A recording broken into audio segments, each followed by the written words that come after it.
सत श्री अकाल जी, स्वागत है तुहाडा मास्टर क्लासेस पटियाला ते। सो जिवें कि सानू पता आ कि आने वाले कुछ दिनों के विच साडा BPT का जिहड़ा एग्जाम है वो नोटिफाई हो चुका है कि वो एग्जाम होना आ। सो उस एग्जाम नूं ध्यान विच रखते हुए असी, क्योंकि उस एग्जाम दे विच साडी साइंस जिहड़ी है वो भी उहदा पार्ट रहन वाली है। सो इस चीज़ नूं ध्यान विच रखते हुए अज असी साइंस का एक बहुत ही ज़्यादा इंपॉर्टेंट टॉपिक जिहड़ा आ जिन्हों कि असी मनुख दे शरीर विच चल रही वख-वख प्रणालियां यानी कि ह्यूमन सिस्टम नूं बाईलिंगुअल दे नाल यानी कि पंजाबी ते नाल इंग्लिश इन्हां दोनों भाषावां नूं नाल लैके चलांगे ते समझण दी कोशिश करांगे कि साडे मनुखी शरीर दे विच वख-वख जिहड़ियां प्रणालियां ने वो किस तरीके दे नाल चलदियां ने। ये जिहड़ी वीडियो आ ये BPT दे नाल तैयारी कर रहे हर एक ग्रुप C ग्रुप D दे विद्यार्थी लई काफ़ी हद तक हैल्पफुल रहूगी, क्योंकि जिहड़ी साइंस है उहदा जिहड़ा बेसिक पद्धर हुंदा आ वो बहुत बेसिक लैवल दा आउंदा ते सानू जिहड़े ये टॉपिक नेगे इन्हां टॉपिक्स नूं एक बार जो साडी पंजाब स्कूल एजुकेशन बोर्ड दीयां किताबां ने उन्हां दे अनुसार इन्हां नूं डिज़ाइन किया गया आ। सो शुरुआत करन जा रहे हैं जी साडे अज दे topic the human organ systems ते जिन्हों असी पंजाबी दे विच मनुखी सिस्टम दे विच मनुखी जिहड़े शरीर दीयां वख-वख प्रणालियां ने उन्हां दे नाम तो जानते हैं। हुण मैं सब तो पहला चैप्टर दे मतलब टॉपिक नूं शुरू करन तो पहला इत्थे क्लीयर करूँगी कि असी इन्हां प्रणालियां नूं किस हद तक इस वीडियो दे विच तैयार कीता आ। देखो जे तां असी गल करिए किसी भी प्रणाली नूं समझण दी तां इंसानी शरीर अपने आप दे विच बाकी जीवां नालों बहुत ही ज़्यादा एक कंपलैक्स एक उलझिया होया सिस्टम है, एक कुदरत की बहुत सोहनी जिहड़ी आपां कह सकते हैं बनतर है।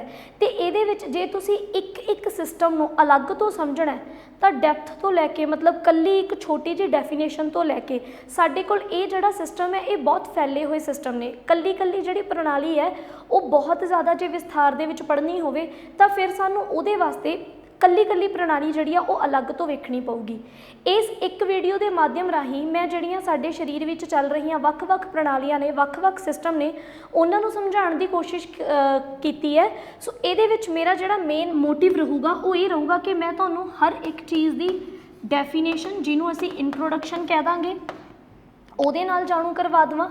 वख-वख जिहड़े साडे ऑर्गनस ने यानी कि जिहड़े किसी प्रणाली दे विच जिहड़े जिहड़े अंग हिस्सा लेंदे ने उन्हां बारे जानकारी ते उस तो बाद इन्हां दे फंक्शन इन्हां दा इन्हां अलग अलग प्रणालियां दा की काम है इन्हां चीज़ां नूं असी इस वीडियो राही जिहड़ा है डिस्कस करांगे। सो गल करदी हां जी साडे सब तो पहले सिस्टम दी।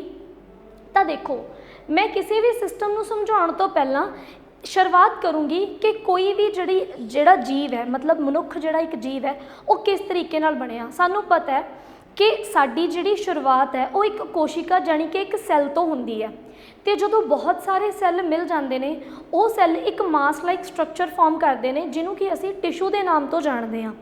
फिर इन्हां टिशूआं तो एक वख-वख जिहड़े ऑर्गनस ने वो बनते हैं जिवें कि दिल हो गए फेफड़े हो गए गुरदे हो गए तो इन्हां नूं असी ऑर्गन सिस्टम जानते हैं। तो अलग अलग जिहड़े ऑर्गन हुंदे ने ये वख-वख तरह का सिस्टम वख-वख तरह दीयां प्रणालियां चलाउंदे ने ते जिन्हां प्रणालियां तो साडे कोल एक पूरा दा पूरा जीव जिहड़ा आ वो बन जांदा है। सो ये जिहड़ियां प्रणालियां ने भावें असी अलग अलग पढ़ते हैं पर ये प्रणालियां एक दूसरे दे नाल इंटरलिंक्ड हुंदियां ने। सो गल करते हैं जी पहली प्रणाली की जिहदे विच मेरे कोल आ जाती है स्कैलेटल सिस्टम जिन्हों कि मैं पिंजर प्रणाली के नाम तो जानती हाँ। देखो जदों भी कोई ढांचा बनाउणा हुंदा है चाहे गल कर लो तुसी किसी घर की चाहे तुसी गल कर लो किसी इंसान की चाहे तुसी गल कर लो किसी कोई भी एक चीज़ की उहदा एक बेसिक जिहड़ा ढांचा आ सब तो पहला वो बनना बहुत ज़्यादा जरूरी है। सो मनुखी शरीर का जिहड़ा वो बेसिक ढांचा आ वो साडियां हड्डियां बनाउंदियां ने ते इन्हां हड्डियां दे ढांचे नूं ही असी पिंजर प्रणाली वजों जानते हैं। सो जे गल करिए पिंजर प्रणाली की सो साडे जिहड़े हड्डियां हुंदियां ने जिहड़ा पिंजर हुंदा आ या तां ओह फ्लूइड फिल्ड बॉडी हुंदियां ने या एक्सोस्कैलेटन भी हुंदे ने ते इंटरनल स्कैलेटन्स भी हुंदे ने। कहण दा भाव की है ਕਹਿਣ ਦਾ ਭਾਵ ਇਹ ਹੈ ਕਿ ਹੱਡੀ ਜਿਹੜੀ ਆ, ਜਦੋਂ ਅਸੀਂ ਹੱਡੀ ਸ਼ਬਦ ਸੁਣਦੇ ਹਾਂ ਸਾਡੇ ਦਿਮਾਗ ਵਿੱਚ ਇੱਕ ਇਮੇਜ ਫਾਰਮ ਹੁੰਦੀ ਆ ਵੀ ਇੱਕ ਕੋਈ ਸੋਲਿਡ ਜੀ ਚੀਜ਼ ਹੈ ਜਿਹਨੂੰ ਅਸੀਂ ਹੱਡੀ ਕਹਿ ਦਿੰਦੇ ਹਾਂ, ਪਰ ਅਸਲ ਦੇ ਵਿੱਚ ਹੱਡੀ ਜਿਹੜੀ ਹੈ ਉਹ ਵੀ ਆਪਣੇ ਆਪ ਦੇ ਵਿੱਚ ਬਹੁਤ ਤਰ੍ਹਾਂ ਦੀ ਹੁੰਦੀ ਹੈ। ਸੋ ਸਾਡੇ ਜਿਹੜੇ ਪਹਿਲੇ ਸਿਸਟਮ ਨੂੰ, ਜਿਹਨੂੰ ਅਸੀਂ ਸਕੈਲਟਲ ਸਿਸਟਮ ਦੇ ਨਾਂ ਤੋਂ ਜਾਣਦੇ ਹਾਂ, ਇਹਨੂੰ ਅਸੀਂ ਸਮਝਣ ਦੀ ਕੋਸ਼ਿਸ਼ ਕਰਾਂਗੇ। ਗੱਲ ਕਰਦੇ ਹਾਂ ਜੀ ਸਕੈਲਟਲ ਸਿਸਟਮ, ਤਾਂ ਮੈਂ ਸਭ ਤੋਂ ਪਹਿਲਾਂ ਗੱਲ ਕਰੂੰਗੀ ਇਹਦੇ ਫੰਕਸ਼ਨਸ ਦੀ, ਇਹਦੇ ਕੰਮ ਦੀ। ਜਿਵੇਂ ਕਿ ਮੈਂ ਪਹਿਲਾਂ ਹੀ ਤੁਹਾਨੂੰ ਦੱਸਿਆ ਕਿ ਸਰੀਰ ਨੂੰ ਇੱਕ ਢਾਂਚਾ ਦੇਣ ਵਾਸਤੇ ਸਾਨੂੰ ਸਕੈਲਟਲ ਸਿਸਟਮ, ਸਾਨੂੰ ਪਿੰਜਰ ਪ੍ਰਣਾਲੀ ਦੀ ਜ਼ਰੂਰਤ ਹੁੰਦੀ ਹੈ। ਸੋ ਇਹ ਸਭ ਤੋਂ ਪਹਿਲਾਂ ਤੇ ਸਾਡੇ ਸਰੀਰ ਨੂੰ ਇੱਕ ਬੇਸਿਕ ਜੀ ਸਟਰਕਚਰ ਦਿੰਦਾ ਆ। ਜਿਵੇਂ ਛੋਟੇ ਹੁੰਦੇ ਅਸੀਂ ਕਾਰਟੂਨ ਦੇਖਦੇ ਹੁੰਦੇ ਸੀਗੇ ਤੇ ਉਹ ਕਾਰਟੂਨ ਦੇ ਵਿੱਚ ਦਿਖਾਇਆ ਜਾਂਦਾ ਹੁੰਦਾ ਸੀ ਵੀ ਮੰਨ ਲਓ ਕੋਈ ਕਾਰਟੂਨ ਟਰੱਕ ਥੱਲੇ ਆ ਗਿਆ ਤੇ ਉਹ ਬਿਲਕੁਲ ਹੀ ਪੇਪਰ ਵਾਂਗੂ ਬਣ ਜਾਂਦਾ ਸੀਗਾ, ਠੀਕ ਹੈ। ਲੇਕਿਨ ਅਸੀਂ ਐਵੇਂ ਨਹੀਂ ਆ, ਕਾਰਨ ਕਿਉਂਕਿ ਸਾਡੇ ਕੋਲ ਸਾਡਾ ਇੱਕ ਠੋਸ ਜਿਹੜਾ ਸਾਡੀ ਬਣਤਰ ਹੈ, ਸਾਡੇ ਕੋਲ ਸਾਡਾ ਠੋਸ ਢਾਂਚਾ ਆ ਜੋ ਕਿ ਹੱਡੀਆਂ, ਜਾਂ ਤਾਂ ਇਹ ਟੁੱਟਣਗੀਆਂ ਜਾਂ ਇਹ ਸਾਨੂੰ ਇੱਕ ਠੋਸ ਜਿਹੜੀ ਬਣਤਰ ਆ ਉਹ ਪ੍ਰੋਵਾਈਡ ਕਰਨਗੀਆਂ। ਦੂਸਰਾ ਜਿਹੜਾ ਸਾਡਾ ਫੰਕਸ਼ਨ ਹੁੰਦਾ ਸਾਡੇ ਸਕੈਲਟਲ ਸਿਸਟਮ ਦਾ, ਉਹ ਹੁੰਦਾ ਜੀ ਪ੍ਰੋਟੈਕਸ਼ਨ। ਦੇਖੋ ਸਾਡੇ ਸਰੀਰ ਦੇ ਵਿੱਚ ਵੱਖ-ਵੱਖ ਅੰਗ ਨੇ, ਹੁਣ ਉਹਨਾਂ ਵੱਖ-ਵੱਖ ਅੰਗਾਂ ਦੀ ਜਿਹੜੀ ਸੁਰੱਖਿਆ ਆ, ਜਿਹੜੀ ਪ੍ਰੋਟੈਕਸ਼ਨ ਆ, ਉਹ ਬਹੁਤ ਜ਼ਿਆਦਾ ਜ਼ਰੂਰੀ ਹੈ। ਸੋ ਸਾਡਾ ਜਿਹੜਾ ਸਕੈਲਟਲ ਸਿਸਟਮ ਆ, ਸਾਡੀਆਂ ਵੱਖ-ਵੱਖ ਜਿਹੜੀਆਂ ਹੱਡੀਆਂ ਨੇ ਉਹ ਇਹਨਾਂ ਅੰਗਾਂ ਦੀ ਸੁਰੱਖਿਆ, ਇਹਨਾਂ ਦੀ ਪ੍ਰੋਟੈਕਸ਼ਨ ਦਾ ਕੰਮ ਵੀ ਕਰਦੀਆਂ ਨੇ। ਜੇ ਗੱਲ ਕਰੀਏ ਪਿੰਜਰ ਪ੍ਰਣਾਲੀ ਦੀ, ਤਾਂ ਇਹਨੂੰ ਅਸੀਂ ਮੁੱਖ ਤੌਰ 'ਤੇ ਦੋ ਭਾਗਾਂ ਦੇ ਵਿੱਚ ਵੰਡਦੇ ਹਾਂ। ਪਹਿਲਾ ਭਾਗ ਜਿਹੜਾ ਆ ਉਹਨੂੰ ਐਕਸੀਅਲ ਸਕੈਲਟਲ ਸਿਸਟਮ ਯਾਨੀ ਕਿ ਧੁਰੀ ਪਿੰਜਰ ਪ੍ਰਣਾਲੀ ਦੇ ਨਾਂ ਤੋਂ ਜਾਣਿਆ ਜਾਂਦਾ ਹੈ, ਤੇ ਦੂਸਰਾ ਜਿਹੜਾ ਭਾਗ ਹੈ ਉਹਨੂੰ ਅਸੀਂ ਅਪੈਂਡੀਕੂਲਰ ਯਾਨੀ ਕਿ ਅੰਤਕਾ ਪਿੰਜਰ ਪ੍ਰਣਾਲੀ ਜਿਹੜੀ ਆ ਉਹਦੇ ਨਾਮ ਦੇ ਉੱਤੇ ਜਾਣਦੇ ਹਾਂ। ਸੋ ਗੱਲ ਕਰਦੇ ਹਾਂ ਜੀ ਇਹਨਾਂ ਦੇ ਵਿੱਚ ਕੀ ਕੀ ਹੈ। ਜੇ ਹੁਣ ਮੈਂ ਗੱਲ ਕਰਾਂ ਐਕਸੀਅਲ ਦੀ, ਤਾਂ ਐਕਸੀਅਲ ਜਿਹੜੀ ਹੈ ਉਹਦੇ ਵਿੱਚ ਸਾਡੇ ਕੋਲ ਖੋਪੜੀ ਯਾਨੀ ਕਿ ਸਕਲ, ਸਪਾਈਨਲ ਕੋਰਡ ਯਾਨੀ ਕਿ ਰੀੜ੍ਹ ਦੀ ਹੱਡੀ, ਤੇ ਸਾਡੀ ਛਾਤੀ ਦੀਆਂ ਜਿਹੜੀਆਂ ਹੱਡੀਆਂ ਨੇ, ਖੋਪੜੀ, ਰੀੜ੍ਹ ਦੀ ਹੱਡੀ ਤੇ ਛਾਤੀ ਦੀਆਂ ਜਿਹੜੀਆਂ ਹੱਡੀਆਂ ਨੇ, ਇਹ ਇੱਕ ਬੇਸਿਕ ਜਿਹਾ ਢਾਂਚਾ ਬਣਾਉਂਦੀਆਂ ਨੇ, ਤੇ ਇਸੇ ਕਰਕੇ ਇਹਨਾਂ ਨੂੰ ਧੁਰੀ ਪਿੰਜਰ ਜਿਹੜੀ ਹੁੰਦੀ ਆ ਉਸ ਪ੍ਰਣਾਲੀ ਦੇ ਅਧੀਨ ਪੜ੍ਹਿਆ ਜਾਂਦਾ ਆ। ਸੋ ਸਾਡਾ ਜਿਹੜਾ ਐਕਸੀਅਲ ਸਕੈਲਟਲ ਸਿਸਟਮ ਹੈ ਉਹਦੇ ਵਿੱਚ ਇਹ ਚਾਰ ਸਾਡੇ ਕੋਲ ਜਿਹੜੀਆਂ ਨੇ ਤਰ੍ਹਾਂ ਦੀਆਂ ਹੱਡੀਆਂ ਆਉਂਦੀਆਂ ਨੇ। ਮੈਂ ਨਾਲ ਹੀ ਇਹਨਾਂ ਦਾ ਜਿਹੜਾ ਨੰਬਰ ਹੈ ਉਹ ਵੀ ਮੈਂਸ਼ਨ ਕੀਤਾ ਹੋਇਆ, ਕਿਉਂਕਿ ਪੇਪਰਾਂ ਦੇ ਵਿੱਚ ਅਕਸਰ ਕਈ ਵਾਰ ਸਿੱਧਾ ਇਹਨਾਂ ਦਾ ਨੰਬਰ ਪੁੱਛ ਲਿਆ ਜਾਂਦਾ। ਜੇ ਗੱਲ ਕਰੀਏ ਖੋਪੜੀ ਦੀ, ਤਾਂ ਖੋਪੜੀ ਜਾਂ ਸਕਲ ਜਿਹੜਾ ਹੁੰਦਾ ਆ ਉਹਦੀਆਂ ਹੱਡੀਆਂ ਜਿਹੜੀਆਂ ਨੇ ਉਹ 29 ਹੁੰਦੀਆਂ ਨੇ ਨੰਬਰ ਦੇ ਵਿੱਚ। ਅਗਰ ਅਸੀਂ ਗੱਲ ਕਰੀਏ ਸਾਡੀ ਰੀੜ੍ਹ ਦੀ ਹੱਡੀ ਦੀ, ਤਾਂ ਇਹਦੇ ਵਿੱਚ ਸਾਡੇ ਕੋਲ ਟੋਟਲ 33 ਜਿਹੜੇ ਮਣਕੇ ਨੇ, ਜਿਨ੍ਹਾਂ ਨੂੰ ਅਸੀਂ ਪੰਜਾਬੀ ਦੇ ਵਿੱਚ ਮਣਕੇ ਕਹਿ ਦਿੰਦੇ ਹਾਂ, ਅੰਗਰੇਜ਼ੀ ਦੇ ਵਿੱਚ ਵਰਟੀਬ੍ਰੇ ਕਹਿ ਦਿੰਦੇ ਹਾਂ, ਉਹ ਗਿਣਤੀ ਦੇ ਸਾਡੇ ਕੋਲ ਕਿੰਨੇ ਹੁੰਦੇ ਨੇ? 33 ਹੁੰਦੇ ਨੇ। ਜੇ ਗੱਲ ਕਰੇ ਛਾਤੀ ਦੀ ਹੱਡੀ ਦੀ, ਤਾਂ ਛਾਤੀ ਦੀ ਜਿਹੜੀ ਹੱਡੀ ਹੁੰਦੀ ਆ ਉਹ ਸੈਂਟਰ ਦੇ ਵਿੱਚ ਇੱਕ ਮੋਟੀ ਹੱਡੀ ਹੁੰਦੀ ਆ ਜਿਹਦੇ ਨਾਲ ਸਾਡੇ ਕੋਲ ਜਾਲੇਦਾਰ ਕੁਝ ਹੱਡੀਆਂ ਜਿਹੜੀਆਂ ਨੇ ਉਹ ਅਟੈਚ ਹੁੰਦੀਆਂ ਨੇ। ਸੋ ਜਿਹੜੀ ਇਹ ਮੋਟੀ ਹੱਡੀ ਹੁੰਦੀ ਆ ਇਹਨੂੰ ਅਸੀਂ ਸਟੈਰਨਮ ਦੇ ਨਾਮ ਤੋਂ ਜਾਣਦੇ ਹਾਂ। ਤੇ ਅਕਸਰ ਕਈ ਵਾਰੀ ਨਾ ਸਾਇੰਸ ਨੂੰ ਲੈ ਕੇ ਇੱਕ ਪ੍ਰੋਬਲਮ ਸਾਨੂੰ ਜਿਹੜੀ ਦੇਖਣ ਨੂੰ ਮਿਲਦੀ ਆ, ਕਿਉਂਕਿ ਸਾਇੰਸ ਦੇ ਵਿੱਚ ਜਿਹੜਾ ਜ਼ਿਆਦਾ ਕੰਮ ਹੈ, ਸਾਇੰਸ ਦੇ ਵਿੱਚ ਜਿਹੜੇ ਔਰਗਨਸ ਨੇ ਉਹ ਅਸੀਂ ਅੰਗਰੇਜ਼ੀ ਨੂੰ ਜਦੋਂ ਟਰਾਂਸਲੇਟ ਕਰਦੇ ਹਾਂ ਐਜ਼ ਸੱਚ ਹੀ ਯੂਜ਼ ਕਰ ਲੈਂਦੇ ਹਾਂ। ਸੋ ਕਈ ਵਾਰ ਜਿਹੜੇ ਸਾਡੇ ਪੇਪਰ ਹੁੰਦੇ ਨੇ ਉਹਨਾਂ ਦੇ ਵਿੱਚ ਜਾਂ ਤਾਂ ਇਹਨਾਂ ਨੂੰ ਪੰਜਾਬੀ ਦੇ ਵਿੱਚ ਐਜ਼ ਸੱਚ ਲਿਖਿਆ ਹੁੰਦਾ, ਜਾਂ ਕਈ ਵਾਰ ਜਿਵੇਂ ਛਾਤੀ ਦੀ ਹੱਡੀ ਇਸ ਨਾਮ ਦੇ ਨਾਲ ਵੀ ਲਿਖਿਆ ਜਾ ਸਕਦਾ। ਸੋ ਸਾਡੀ ਇਹ ਇੱਕ ਮਜਬੂਰੀ ਹੈ ਕਿ ਚਾਹੇ ਅਸੀਂ ਬਾਈਲਿੰਗੁਅਲ ਸਾਇੰਸ ਕਰ ਰਹੇ ਹਾਂ, ਪਰ ਨਾਲ ਨਾਲ ਜਿਹੜੇ ਔਰਗਨਸ ਨੇ ਉਹਨਾਂ ਦਾ ਨਾਮ ਅੰਗਰੇਜ਼ੀ ਦੇ ਵਿੱਚ ਵੀ ਸਾਨੂੰ ਯਾਦ ਕਰਨ ਦੀ ਕੋਸ਼ਿਸ਼ ਕਰ ਲੈਣੀ ਚਾਹੀਦੀ ਆ। ਤੇ ਵੈਸੇ ਵੀ ਜੇ ਸਾਨੂੰ ਕਿਸੇ ਨੇ ਸਾਇੰਸ ਜਿਹੜੀ ਆ ਉਹ ਬਾਈਲਿੰਗੁਅਲ ਸਮਝਾਈ ਦਿੱਤੀ, ਜੇ ਅਸੀਂ ਇੱਕ ਕਨਸੈਪਟ ਆਪਣੀ ਮਾਤ ਭਾਸ਼ਾ ਦੇ ਵਿੱਚ ਸਿੱਖ ਲਿਆ, ਫਿਰ ਕੁਝ ਸ਼ਬਦਾਂ ਨੂੰ ਯਾਦ ਕਰਨਾ ਸਾਡੇ ਲਈ ਔਖਾ ਵੀ ਨਹੀਂ ਰਹਿੰਦਾ। ਸੋ ਜੇ ਮੈਂ ਗੱਲ ਕਰਾਂ ਸਾਡੇ ਸਟਰਨਮ ਤੇ ਰਿਬਸ ਦੀ, ਜਿਹੜੀ ਤਾਂ ਸਟਰਨਮ ਹੁੰਦੀ ਹੈ ਇਹ ਤਾਂ ਆਪਣੇ ਕੋਲ ਮੇਨ ਇੱਕ ਹੱਡੀ ਆ, ਇਹਦੇ ਨਾਲ ਜਿਹੜੀਆਂ ਦੂਜੀ ਹੱਡੀਆਂ ਜੁੜੀਆਂ ਹੁੰਦੀਆਂ ਨੇ ਉਹਨਾਂ ਨੂੰ ਅਸੀਂ ਅੰਗਰੇਜ਼ੀ ਦੇ ਵਿੱਚ ਰਿਬਸ ਦੇ ਨਾਮ ਤੋਂ ਜਾਣਦੇ ਹਾਂ, ਤੇ ਇਹਨਾਂ ਦੀ ਜਿਹੜੀ ਗਿਣਤੀ ਹੁੰਦੀ ਆ 24 ਹੁੰਦੀ ਆ। ਸੋ ਮੈਂ ਇੱਥੇ ਜਿਹੜਾ ਆਪਣਾ ਇੱਕ ਅਪੈਂਡੀਕੂਲਰ ਸਿਸਟਮ ਹੈ ਇਹਨੂੰ ਸਮਝ ਕੇ ਪਹਿਲਾਂ ਇੱਕ ਫੋਟੋ ਦੇ ਰਾਹੀਂ ਇਸ ਸਾਰੇ ਸਿਸਟਮ ਨੂੰ, ਇਸ ਸਾਰੀ ਚੀਜ਼ ਨੂੰ ਕਲੀਅਰ ਕਰਨ ਦੀ ਕੋਸ਼ਿਸ਼ ਕਰੂੰਗੀ। ਜੇ ਹੁਣ ਅਸੀਂ ਗੱਲ ਕਰੀਏ ਅਪੈਂਡੀਕੂਲਰ ਸਿਸਟਮ ਦੀ, ਜਦੋਂ ਸਾਡਾ ਇੱਕ ਮੇਨ ਢਾਂਚਾ ਤਿਆਰ ਹੋ ਜਾਂਦਾ ਹੈ, ਉਸ ਤੋਂ ਬਾਅਦ ਤੁਹਾਡਾ ਕਿਉਂਕਿ ਮੇਨ ਢਾਂਚਾ ਤਿਆਰ ਆ, ਤਾਂ ਹੁਣ ਇਸ ਢਾਂਚੇ ਦੇ ਨਾਲ ਹੱਥਾਂ ਪੈਰਾਂ ਦੀਆਂ ਜਿਹੜੀਆਂ ਹੱਡੀਆਂ ਨੇ ਉਹ ਅਟੈਚ ਹੋਣਗੀਆਂ, ਤੇ ਉਹ ਅਟੈਚ ਹੋ ਕੇ ਅਪੈਂਡੀਕੂਲਰ ਸਿਸਟਮ ਜਿਹੜਾ ਨੇ ਉਹ ਬਣਾਉਣਗੀਆਂ, ਜਿਹਦੇ ਵਿੱਚ ਸਭ ਤੋਂ ਪਹਿਲਾਂ ਸਾਡੇ ਕੋਲ ਆ ਜਾਂਦਾ ਹੈ ਸ਼ੋਲਡਰ ਗਰਡਲ, ਜਿਹਨੂੰ ਕਿ ਅਸੀਂ ਮੋਢੇ ਦੀਆਂ ਹੱਡੀਆਂ ਦੇ ਨਾਮ ਤੋਂ ਜਾਣਦੇ ਹਾਂ, ਤੇ ਇਹ ਗਿਣਤੀ ਦੇ ਵਿੱਚ ਸਾਡੇ ਕੋਲ 4 ਹੁੰਦੀਆਂ ਨੇ। ਅਗਰ ਅਸੀਂ ਗੱਲ ਕਰੀਏ ਸਾਡੀਆਂ ਬਾਹਾਂ ਦੀਆਂ ਹੱਡੀਆਂ ਦੀ, ਜਿਨ੍ਹਾਂ ਨੂੰ ਆਰਮ ਬੋਨਸ ਕਿਹਾ ਜਾਂਦਾ ਹੈ, ਸੋ ਇਹਨਾਂ ਦੀ ਗਿਣਤੀ ਇੱਕ ਬਾਂਹ ਦੀ एक बांह की जिहड़ी हड्डी हुंदी आ वो तकरीबन 30 हड्डियां हुंदियां ने ते 30 ही हड्डियां जिहड़ियां ने वो साडियां लैग्स दी बोन यानी कि एक लत्त दी जिहड़ी टोटल हड्डियां हुंदियां ने उन्हां दी गिणती 30 हुंदी है। अगे जे मैं गल करां साडे पैल्विक गिरडल दी जिहनूं कि चूले दीयां हड्डियां कहा जांदा है, ये चूले दीयां हड्डियां दे नाल ही जिहड़ा साडा ਜਿਹੜੀਆਂ ਲੈਗਸ ਬੋਨਸ ਨੇ ਉਹ ਅਟੈਚ ਹੁੰਦੀਆਂ ਨੇ ਤਾਂ ਜਿਹੜੀਆਂ ਇਹ ਚੂਲੇ ਦੀਆਂ ਹੱਡੀਆਂ ਨੇ ਇਹਨਾਂ ਦੀ ਜਿਹੜੀ ਗਿਣਤੀ ਹੁੰਦੀ ਆ ਇਹ ਹੁੰਦੀ ਆ ਸਾਡੇ ਕੋਲ 2। ਸੋ ਹੁਣ ਅਸੀਂ ਇੱਕ ਡਾਇਗਰਾਮ ਦੇਖਦੇ ਹਾਂ, ਉਸ ਡਾਇਗਰਾਮ ਦੇ ਥਰੂ ਅਸੀਂ ਸਮਝਣ ਦੀ ਕੋਸ਼ਿਸ਼ ਕਰਦੇ ਹਾਂ ਕਿ ਜੋ ਹੁਣ ਤੱਕ ਅਸੀਂ ਸਮਝਿਆ ਉਹ ਕਿਸ ਤਰੀਕੇ ਨਾਲ ਹੈ। ਸੋ ਮੇਰੇ ਕੋਲ ਆ ਪਿਕਚਰਸ ਨੇ ਜੀ, ਜਿਹਦੇ ਵਿੱਚ ਇਸ ਪਿਕਚਰ ਦੇ ਵਿੱਚ ਦੇਖੋ ਜੋ ਆ ਬਲੂ ਰੀਜਨ ਹੈ ਜਿਹਦੇ ਵਿੱਚ ਮੇਰੇ ਕੋਲ ਸਕਲ ਆ ਗਿਆ, ਮੇਰੇ ਕੋਲ ਆਪਣਾ ਜਿਹੜਾ छाती दियाँ आ हड्डियाँ आ गई तो आ मेरे को पूरी दी पूरी रीढ़ की हड्डी आ गई, ये मिल के मेरे को एक्सीयल जड़ा स्कैल्टल है उन्होंने बनाउणगे ते बाकी जिहड़ियां मेरियां हड्डियां ने वो सारियां अपेंडिकुलर स्कैल्टल सिस्टम दे विच आ जांदियां ने। मैं हर एक पिक्चर नूं कोशिश कीती है कि मैं अंग्रेजी दे नाल नाल पंजाबी नूं भी अटैच करां ताकि साडी जिहड़ी हैल्प है वो इस टॉपिक दे विच हो सके। सो मैं गल कर ली स्कैल्टल सिस्टम के फंक्शन की तो मैं ये आ रहे वक्-वक् हड्डियां जिहड़ियां ने उन्हां बारे भी गल कर चुकी हाँ। हुण असीं इहदे नाल जुड़े हुए कुछ इंपॉर्टेंट जिहड़े पॉइंट ने उन्हां बारे गल करते हैं। जे असीं गल करिए कि साडे जिहड़े हत्थ ते पैर ने दोनों हत्थां ते पैरां दीयां जिहड़ियां टोटल हड्डियां ने इन्हां दी गिणती साडी 118 हुंदी है। तो उस तो बाद गल करिए टोटल हड्डियां दे नंबर दी, तो जदों एक बच्चा जन्म लैंदा आ ਉਹਦੇ शरीर दे विच टोटल जिहड़ियां हड्डियां हुंदियां ने उन्हां दी गिणती हुंदी है 300। पर जिवें जिवें असीं वड्डे हुंदे आ बहुत सारियां जिहड़ियां हड्डियां ने बहुत सारियां जिहड़ियां बोन्स ने वो आपस दे विच फ्यूज़ हो जांदियां ने, जिहदे करके एक जिहड़ा अडल्ट परसन है जिहड़ा एक ह्यूमन है उहदे विच नॉर्मल जिहड़ी हड्डियां दी गिणती हुंदी है वो हुंदी है 206। हुण उस तो बाद जे असीं गल करिए कि इहदे विचों होर किस तरह के सवाल बन सकते हैं तो कई बार पुछया जाता हुंदा है कि लार्जेस्ट बोन जिहड़ी है या स्मॉलेस्ट जिहड़ी बोन है वो किहड़ी है ते उहदी पोजीशन कित्थे हुंदी आ। सो जिहड़ी लार्जेस्ट बोन हुंदी आ उहनूं असीं कहने आ जी फेमर, एंड ये बेसिकली साडी पट्ट दी हड्डी हुंदी आ जिहड़ी कि शरीर की बाकी सारियां हड्डियां नालों लंबी मन्नी जाती है। तो जे असीं गल करिए सब तो छोटी हड्डी की तो सब तो छोटी हड्डी जिहड़ी हुंदी आ ਉਹਨੂੰ स्टैपस बोलते आ, जो कि साडे इनर ईयर यानी कि साडे अंदरूनी ਕੰਨ ਦਾ एक बहुत छोटी जी हड्डी हुंदी है जिहड़ी कुछ सेंटीमीटर की ही हुंदी है। अगे जे असीं गल करिए कि साडे कोल देखो हुण तुसीं एक सिस्टम पढ़ लिया कि साडे शरीर नूं एक ढांचा जिहड़ा आ ओह ठोस के रूप दे विच हड्डियां ने सानूं देता। हुण इन्हां हड्डियां दे नाल सानूं एक जोड़ की भी जरूरत आ, सानूं कुछ इहो जी चीज़ की जरूरत आ जिहदे नाल पहलां तां इन्हां हड्डियां नूं आपस दे विच, क्योंकि तुसीं देखो भी इत्थे जोड़ ने साडे कोल, तां इन्हां जोड़ां नूं भी जोड़न वास्ते सानूं कुछ चाहीदा आ, सानूं जिहड़ा आ कुछ इस तरह की चीज़ भी चाहिदी है जिहदे नाल हुण इस शरीर की इस बनतर की मूवमेंट हो सके। सो गल करदे आ जी साडे सैकेंड सिस्टम की जिहदा नाम है साडा मस्कुलर सिस्टम।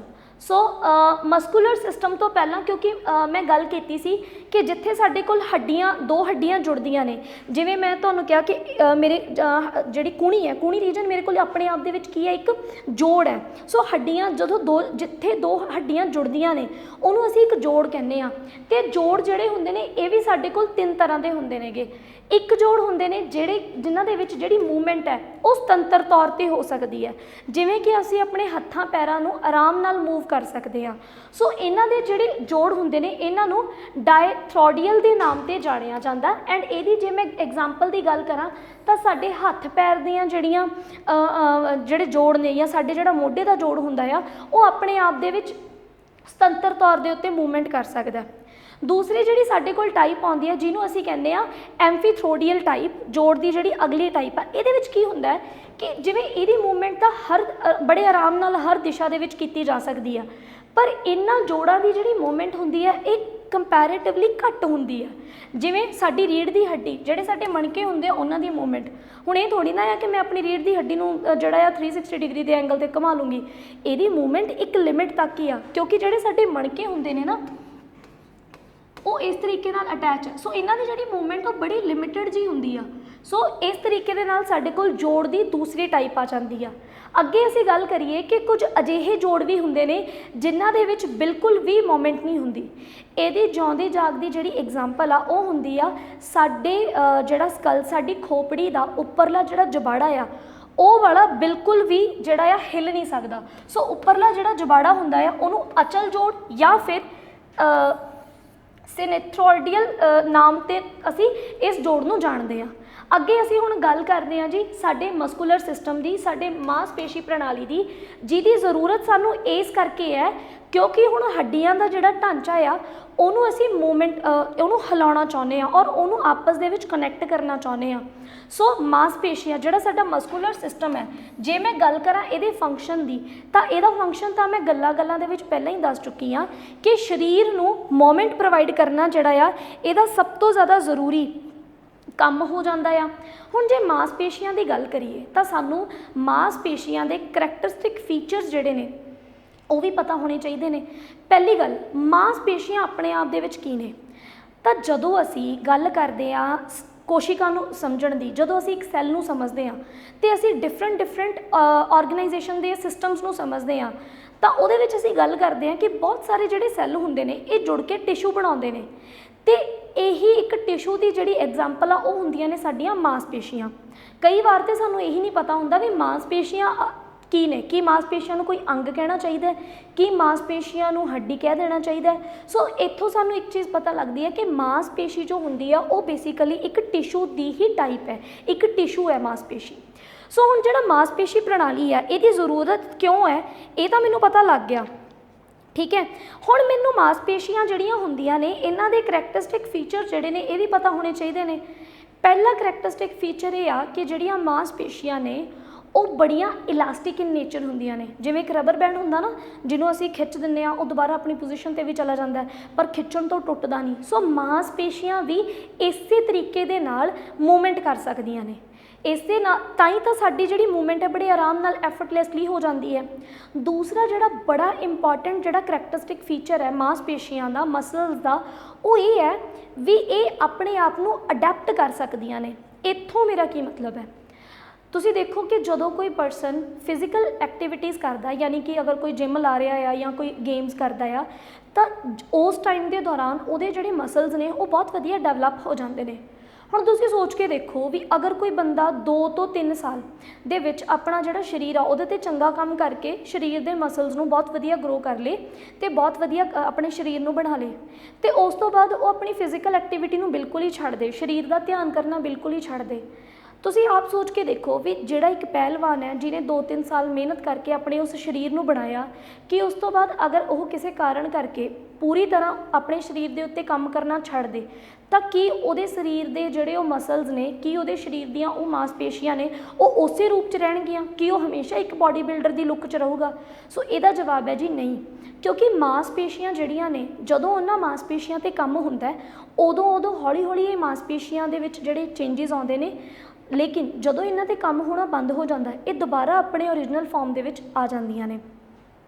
ਜਿਵੇਂ ਹੁਣ ਤੁਸੀਂ ਦੇਖੋ ਵੀ ਜਿਹੜੇ ਸਿੰਗਰਸ ਹੁੰਦੇ ਨੇ ਜਾਂ ਜਿਹੜੇ ਟੀਚਰਸ ਹੁੰਦੇ ਨੇ ਉਹਨਾਂ ਦਾ ਜ਼ਿਆਦਾ ਕੰਮ ਬੋਲਣ ਦਾ ਹੁੰਦਾ ਤਾਂ ਉਹਨਾਂ ਦੀਆਂ ਜਿਹੜੀਆਂ ਗਲੇ ਦੀਆਂ ਮਾਸਪੇਸ਼ੀਆਂ ਹੁੰਦੀਆਂ ਨੇ ਉਹ ਇੱਕ ਨਾਰਮਲ ਇਨਸਾਨ ਨਾਲੋਂ ਬਹੁਤ ਜ਼ਿਆਦਾ ਡਿਵੈਲਪ ਹੋਈਆਂ ਹੁੰਦੀਆਂ ਨੇ। ਇਸੇ ਤਰੀਕੇ ਨਾਲ ਅਗਰ ਕੋਈ ਇਹੋ ਜਿਹਾ ਪਰਸਨ ਹੈ ਜਿਹੜਾ ਆਪਣੇ ਹੱਥਾਂ ਨਾਲ ਬਹੁਤ ਖਿੱਚਾ ਧੂਣੀ ਦਾ ਕੰਮ ਕਰਦਾ, ਉਹਦੇ ਹੱਥਾਂ ਦੀਆਂ ਜਿਹੜੀਆਂ ਬਾਹਾਂ ਮਸਲਸ ਹੋਣਗੀਆਂ ਉਹ ਬਹੁਤ ਜ਼ਿਆਦਾ ਡਿਵੈਲਪ ਹੋਣਗੀਆਂ। ਸੋ ਇਹ ਇੱਕ ਬਹੁਤ ਜ਼ਿਆਦਾ ਇੰਪੋਰਟੈਂਟ ਕਰੈਕਟਰਿਸਟਿਕ ਫੀਚਰ ਦੀ ਗੱਲ ਕਰ ਰਹੀ ਹਾਂ ਕਿ ਜਿਹੜੀਆਂ ਮਾਸਪੇਸ਼ੀਆਂ ਹੁੰਦੀਆਂ ਨੇ ਇਹ ਅਡੈਪਟੇਬਲ ਹੁੰਦੀਆਂ ਨੇ। ਇਹ ਸਮੇਂ-ਸਮੇਂ 'ਤੇ ਜਿਹੜੀ ਮਾਸਪੇਸ਼ੀ 'ਤੇ ਜਿਸ ਤਰੀਕੇ ਦਾ ਕੰਮ ਹੋਊਗਾ ਉਸ ਤਰੀਕੇ ਦੇ ਨਾਲ ਇੱਕ ਮਾਸਪੇਸ਼ੀ ਦੇ ਵਿੱਚ ਟੁੱਟ-ਫੁੱਟ ਹੋਊਗੀ, ਉਹ ਡਿਵੈਲਪ ਹੋ ਜਾਊਗੀ। ਹੁਣ ਅਸੀਂ ਗੱਲ ਕਰਦੇ ਹਾਂ ਸਾਡੇ ਮਸਕੂਲਰ ਸਿਸਟਮ ਨੂੰ ਅਸੀਂ ਡਿਵਾਈਡ ਕਿਵੇਂ ਕੀਤਾ ਗਿਆ। ਤਾਂ ਜਿਹੜੀਆਂ ਮਾਸਪੇਸ਼ੀਆਂ ਨੇ ਇਹਨਾਂ ਨੂੰ ਅਸੀਂ 3 ਪਾਰਟਸ 'ਚ ਡਿਵਾਈਡ ਕੀਤਾ ਹੋਇਆ ਆ। ਸਭ ਤੋਂ ਪਹਿਲੀ ਟਾਈਪ ਤਾਂ ਮੇਰੇ ਕੋਲ, ਕਿਉਂਕਿ ਮੈਂ ਸਕੈਲਟਲ ਸਿਸਟਮ ਨੂੰ ਸਮਝਿਆ ਸੀ ਤਾਂ ਮੈਂ ਸ਼ੁਰੂਆਤ ਕਰੂੰਗੀ ਉਹਨਾਂ ਮਾਸਪੇਸ਼ੀਆਂ ਤੋਂ ਜਿਹੜੀਆਂ ਮਾਸਪੇਸ਼ੀਆਂ ਸਾਡੇ ਵੱਖ-ਵੱਖ ਹੱਡੀਆਂ ਨੂੰ ਆਪਸ ਦੇ ਵਿੱਚ ਜੋੜਨ ਦਾ ਕੰਮ ਕਰਦੀਆਂ ਨੇ ਤੇ ਇਹ ਵਾਲੀਆਂ ਮਾਸਪੇਸ਼ੀਆਂ ਨੂੰ ਅਸੀਂ ਸਕੈਲਟਲ ਮਸਲਸ ਜਾਂ ਫਿਰ ਪਿੰਜਰ ਪੇਸ਼ੀਆਂ ਦੇ ਨਾਮ ਤੋਂ ਜਾਣਦੇ ਹਾਂ। ਇਹਦੇ ਵਿੱਚ ਜੇ ਅਸੀਂ ਐਗਜ਼ਾਮਪਲ ਦੀ ਗੱਲ ਕਰੀਏ ਤਾਂ ਜਿਹੜੇ ਸਾਡੇ ਸ਼ੋਲਡਰ ਦੀਆਂ ਮਸਲਸ ਹੁੰਦੀਆਂ ਨੇ, ਸਾਡੇ ਜਿਹੜੇ ਮੋਢੇ ਦੀਆਂ ਮਸਲਸ ਹੁੰਦੀਆਂ ਨੇ, ਇਹ ਵੀ ਆਪਣੇ ਆਪ ਦੇ ਵਿੱਚ ਸਕੈਲਟਲ ਮਸਲਸ ਹੀ ਨੇ। ਤੇ ਇਸ ਤੋਂ ਇਲਾਵਾ ਵੀ ਬਹੁਤ ਸਾਰੀਆਂ ਮਸਲਸ ਜਿਹੜੀਆਂ ਨੇ ਸਾਡੀ ਬਾਡੀ ਦੇ ਵਿੱਚ ਇਹੋ ਜਿਹੀਆਂ ਹੁੰਦੀਆਂ ਨੇ ਜਿਹੜੀਆਂ ਡਾਇਰੈਕਟਲੀ ਸਾਡੀਆਂ ਹੱਡੀਆਂ ਦੇ ਨਾਲ ਅਟੈਚਡ ਹੁੰਦੀਆਂ ਨੇ। ਇਹਨਾਂ ਤੋਂ ਇਲਾਵਾ ਅਸੀਂ ਜਿਹੜੀਆਂ ਮਾਸਪੇਸ਼ੀਆਂ ਨੇ ਉਹਨਾਂ ਨੂੰ ਦੋ ਹਿੱਸਿਆਂ ਦੇ ਵਿੱਚ ਵੰਡਿਆ ਹੋਇਆ ਆ। ਪਹਿਲਾ ਹੈਗਾ ਜੀ ਸਾਡੇ ਕੋਲ ਇਨਵੋਲੰਟਰੀ ਔਰ ਸੈਕਿੰਡ ਵਨ ਸਾਡੇ ਕੋਲ ਹੈਗਾ ਜੀ ਵੋਲੰਟਰੀ। ਨਾਮ ਤੋਂ ਹੀ ਕਲੀਅਰ ਹੋ ਰਿਹਾ। ਇੱਕ ਸਾਡੇ ਕੋਲ ਆ ਜਾਂਦੀਆਂ ਨੇ ਅਣਇੱਛਤ ਮਾਸਪੇਸ਼ੀਆਂ, ਅਜਿਹੀਆਂ ਮਾਸਪੇਸ਼ੀਆਂ ਜਿਨ੍ਹਾਂ ਦੇ ਕੰਮਕਾਜ ਨੂੰ, ਜਿਨ੍ਹਾਂ ਦੀ ਮੂਵਮੈਂਟ ਨੂੰ ਅਸੀਂ ਡਾਇਰੈਕਟਲੀ ਕੰਟਰੋਲ ਨਹੀਂ ਕਰ ਸਕਦੇ। ਤੇ ਇੱਕ ਸਾਡੇ ਕੋਲ ਮਾਸਪੇਸ਼ੀਆਂ ਦੀ ਉਹ ਵਾਲੀ ਟਾਈਪ ਹੈ ਜਿਹਨੂੰ ਅਸੀਂ ਆਪਣੀ ਮਰਜ਼ੀ ਦੇ ਨਾਲ ਕੰਟਰੋਲ ਕਰ ਸਕਦੇ ਹਾਂ। ਜਿਵੇਂ ਦੇਖੋ ਇਸ ਸਮੇਂ ਜਦੋਂ ਮੈਂ ਪੜ੍ਹਾ ਰਹੀ ਹਾਂ ਤਾਂ ਮੇਰੇ ਹੱਥਾਂ ਦੀ ਜਿਹੜੀ ਮੂਵਮੈਂਟ ਆ ਜਾਂ ਮੇਰੇ ਮੂੰਹ ਦੀ ਜਿਹੜੀ ਮੂਵਮੈਂਟ ਹੈ, ਇਸ ਮੂਵਮੈਂਟ ਨੂੰ ਮੈਂ ਕੰਟਰੋਲ ਕਰ ਸਕਦੀ ਹਾਂ। ਸੋ ਇਹ ਵਾਲੀਆਂ ਜਿਹੜੀਆਂ ਮਸਲਸ ਨੇ ਇਹ ਮੇਰੇ ਆਪਣੇ ਕੰਟਰੋਲ 'ਚ ਨੇ, ਇਸ ਕਰਕੇ ਇਹਨਾਂ ਨੂੰ ਸਵੈ ਇੱਛਤ ਕਿਹਾ ਜਾਂਦਾ ਹੈ, ਜਿਹਦੇ ਵਿੱਚ ਆਪਣੀਆਂ ਆਰਮਸ ਤੇ ਲੈਗਸ ਦੀਆਂ ਆ ਜਾਂਦੀਆਂ ਨੇ ਮਾਸਪੇਸ਼ੀਆਂ। ਲੇਕਿਨ ਸਾਡੇ ਸਰੀਰ ਦੇ ਵਿੱਚ ਬਹੁਤ ਸਾਰੀਆਂ ਕਿਰਿਆਵਾਂ ਅਜਿਹੀਆਂ ਚੱਲਦੀਆਂ ਨੇ ਜਿਨ੍ਹਾਂ ਕਿਰਿਆਵਾਂ ਦੇ ਉੱਤੇ ਸਾਡਾ ਆਪਣਾ ਸਿੱਧੇ ਤੌਰ 'ਤੇ ਕੋਈ ਵੀ ਕੰਟਰੋਲ ਨਹੀਂ ਹੁੰਦਾ।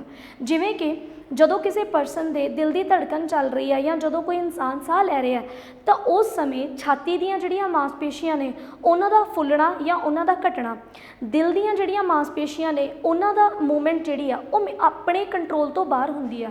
ਇਸ ਕਰਕੇ ਉਹਨਾਂ ਨੂੰ ਅਣਇੱਛਿਤ ਮਾਸਪੇਸ਼ੀਆਂ ਕਿਹਾ ਜਾਂਦਾ ਹੈ। ਹੁਣ ਸਵਾਲ ਉੱਠੂਗਾ ਕਿ ਅਗਰ ਇਹ ਅਣਇੱਛਿਤ ਨੇ, ਅਗਰ ਇਹ ਅਜਿਹੀਆਂ ਮਾਸਪੇਸ਼ੀਆਂ ਨੇ ਜਿਨ੍ਹਾਂ ਨੂੰ ਮੈਂ ਕੰਟਰੋਲ ਹੀ ਨਹੀਂ ਕਰ ਪਾ ਰਹੀ, ਤਾਂ ਫਿਰ ਇਹਨਾਂ ਨੂੰ ਕੰਟਰੋਲ ਕੌਣ ਕਰਦਾ? ਸੋ ਇਹਨਾਂ ਨੂੰ ਕੰਟਰੋਲ ਕਰਨ ਵਾਸਤੇ ਵੀ ਸਾਨੂੰ ਇੱਕ ਸਿਸਟਮ ਜਿਹੜਾ ਆ ਪ੍ਰੋਵਾਈਡ ਕੀਤਾ ਗਿਆ ਆ ਕੁਦਰਤ ਵੱਲੋਂ, ਜਿਹਨੂੰ ਕਿ ਅਸੀਂ ਨਰਵਸ ਸਿਸਟਮ ਕਹਿੰਦੇ ਆ, ਜਿਹੜਾ ਕਿ ਸਾਡਾ ਦਿਮਾਗੀ ਜਿਹੜੀ ਪ੍ਰਣਾਲੀ ਹੈ ਉਸ ਪ੍ਰਣਾਲੀ ਦੇ ਵਿੱਚ ਦਿਮਾਗ ਦੇ ਵੱਖ-ਵੱਖ ਜਿਹੜੇ ਹਿੱਸੇ ਨੇ ਉਹ ਸਾਡੇ ਸਰੀਰ ਦੇ ਵੱਖ-ਵੱਖ ਹਿੱਸਿਆਂ ਨੂੰ, ਵੱਖ-ਵੱਖ ਅੰਗਾਂ ਨੂੰ ਕੰਟਰੋਲ ਕਰਦੇ ਨੇ। ਤੇ ਉਹਨਾਂ ਵਿੱਚੋਂ ਹੀ ਸਾਡੇ ਜਿਹੜੀਆਂ ਕੁਝ ਮਸਲਸ ਹੁੰਦੀਆਂ ਨੇ ਉਹ ਇਹਨਾਂ ਦੇ ਕੰਟਰੋਲ 'ਚ ਹੁੰਦੀਆਂ ਨੇ। ਸੋ ਇੱਥੋਂ ਮੈਨੂੰ ਦੋ ਚੀਜ਼ਾਂ ਜਿਹੜੀਆਂ ਨੇ ਕਲੀਅਰ ਹੋ ਗਈਆਂ, ਸਕੈਲਟਲ ਸਿਸਟਮ ਤੇ ਮਸਕੂਲਰ ਸਿਸਟਮ। ਅੱਗੇ ਹੁਣ ਅਸੀਂ ਗੱਲ ਕਰਾਂਗੇ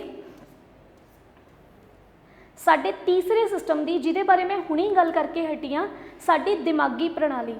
ਤਾਂ ਤੁਸੀਂ ਸੋਚ ਕੇ ਦੇਖੋ ਕਿ ਅਗਰ ਕੋਈ ਬੰਦਾ, ਉਹਦੇ ਬਾਕੀ ਅੰਗ ਪੈਰ ਚੰਗੇ ਭਲੇ ਚੱਲਦੇ ਨੇ, ਪਰ ਜੇ ਉਹਦਾ ਦਿਮਾਗ ਹੀ ਸੰਤੁਲਨ ਦੇ ਵਿੱਚ ਨਹੀਂ ਹੈ, ਕੀ ਉਹਦੇ ਬਾਕੀ ਅੰਗਾਂ ਦਾ ਸਹੀ ਚੱਲਣਾ ਉਹਦੇ ਲਈ ਕੋਈ ਜਿਹੜਾ ਆ ਫਰੂਟਫੁਲ ਹੈ?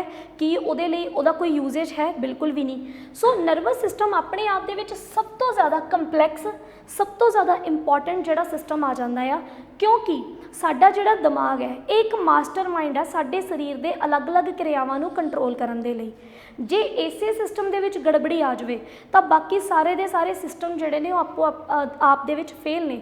ਜਿਵੇਂ ਕਿ ਐਗਜ਼ਾਮਪਲ ਦੇ ਤੌਰ 'ਤੇ ਕਹਿਣ ਨੂੰ ਜਿਹੜੀ ਸਾਡੀ ਪਾਚਨ ਪ੍ਰਣਾਲੀ ਹੈ, ਸਾਡਾ ਜਿਹੜਾ ਡਾਈਜੈਸਟਿਵ ਸਿਸਟਮ ਹੈ, ਉਹਦੇ ਵਿੱਚ ਸਾਡੇ ਮੂੰਹ ਤੋਂ ਲੈ ਕੇ ਸਾਡੇ ਪੇਟ ਦੇ ਵੱਖ-ਵੱਖ ਜਿਹੜੇ ਅੰਗ ਨੇ ਉਹ ਹਿੱਸਾ ਲੈਂਦੇ ਨੇ, ਪਰ ਕਿਤੇ ਨਾ ਕਿਤੇ ਇਨਡਾਇਰੈਕਟਲੀ ਸਾਡਾ ਜਿਹੜਾ ਦਿਮਾਗ ਹੈ ਉਹ ਵੀ ਇਸ ਪੂਰੀ ਦੀ ਪੂਰੀ ਗੇਮ ਦਾ ਇੱਕ ਬਹੁਤ ਵੱਡਾ ਹਿੱਸਾ ਹੁੰਦਾ ਹੈ।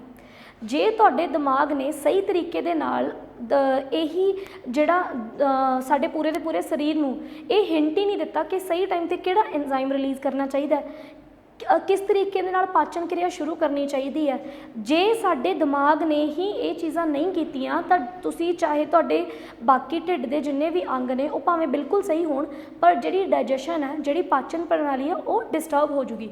ਸੋ ਗੱਲ ਕਰਦੇ ਹਾਂ ਜੀ ਸਾਡੇ ਨਰਵਸ ਸਿਸਟਮ ਦੀ।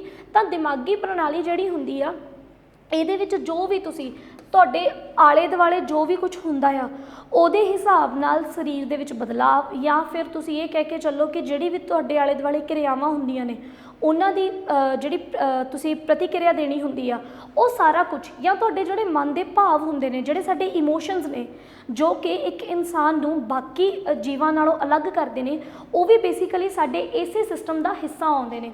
ਸੋ ਇਹਨੂੰ ਵੀ ਅਸੀਂ ਸਮਝਣ ਦੀ ਕੋਸ਼ਿਸ਼ ਕਰਦੇ ਹਾਂ।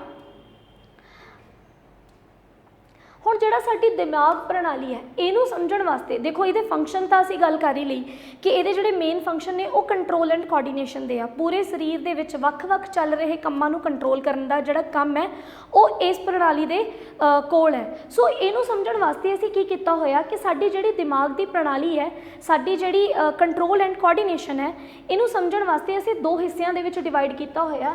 पहली आ जाती है जी साडे कोल सेंट्रल नर्व सिस्टम, तो दूसरी साडे कोल आ जाती है पैरीफेरल नर्व सिस्टम।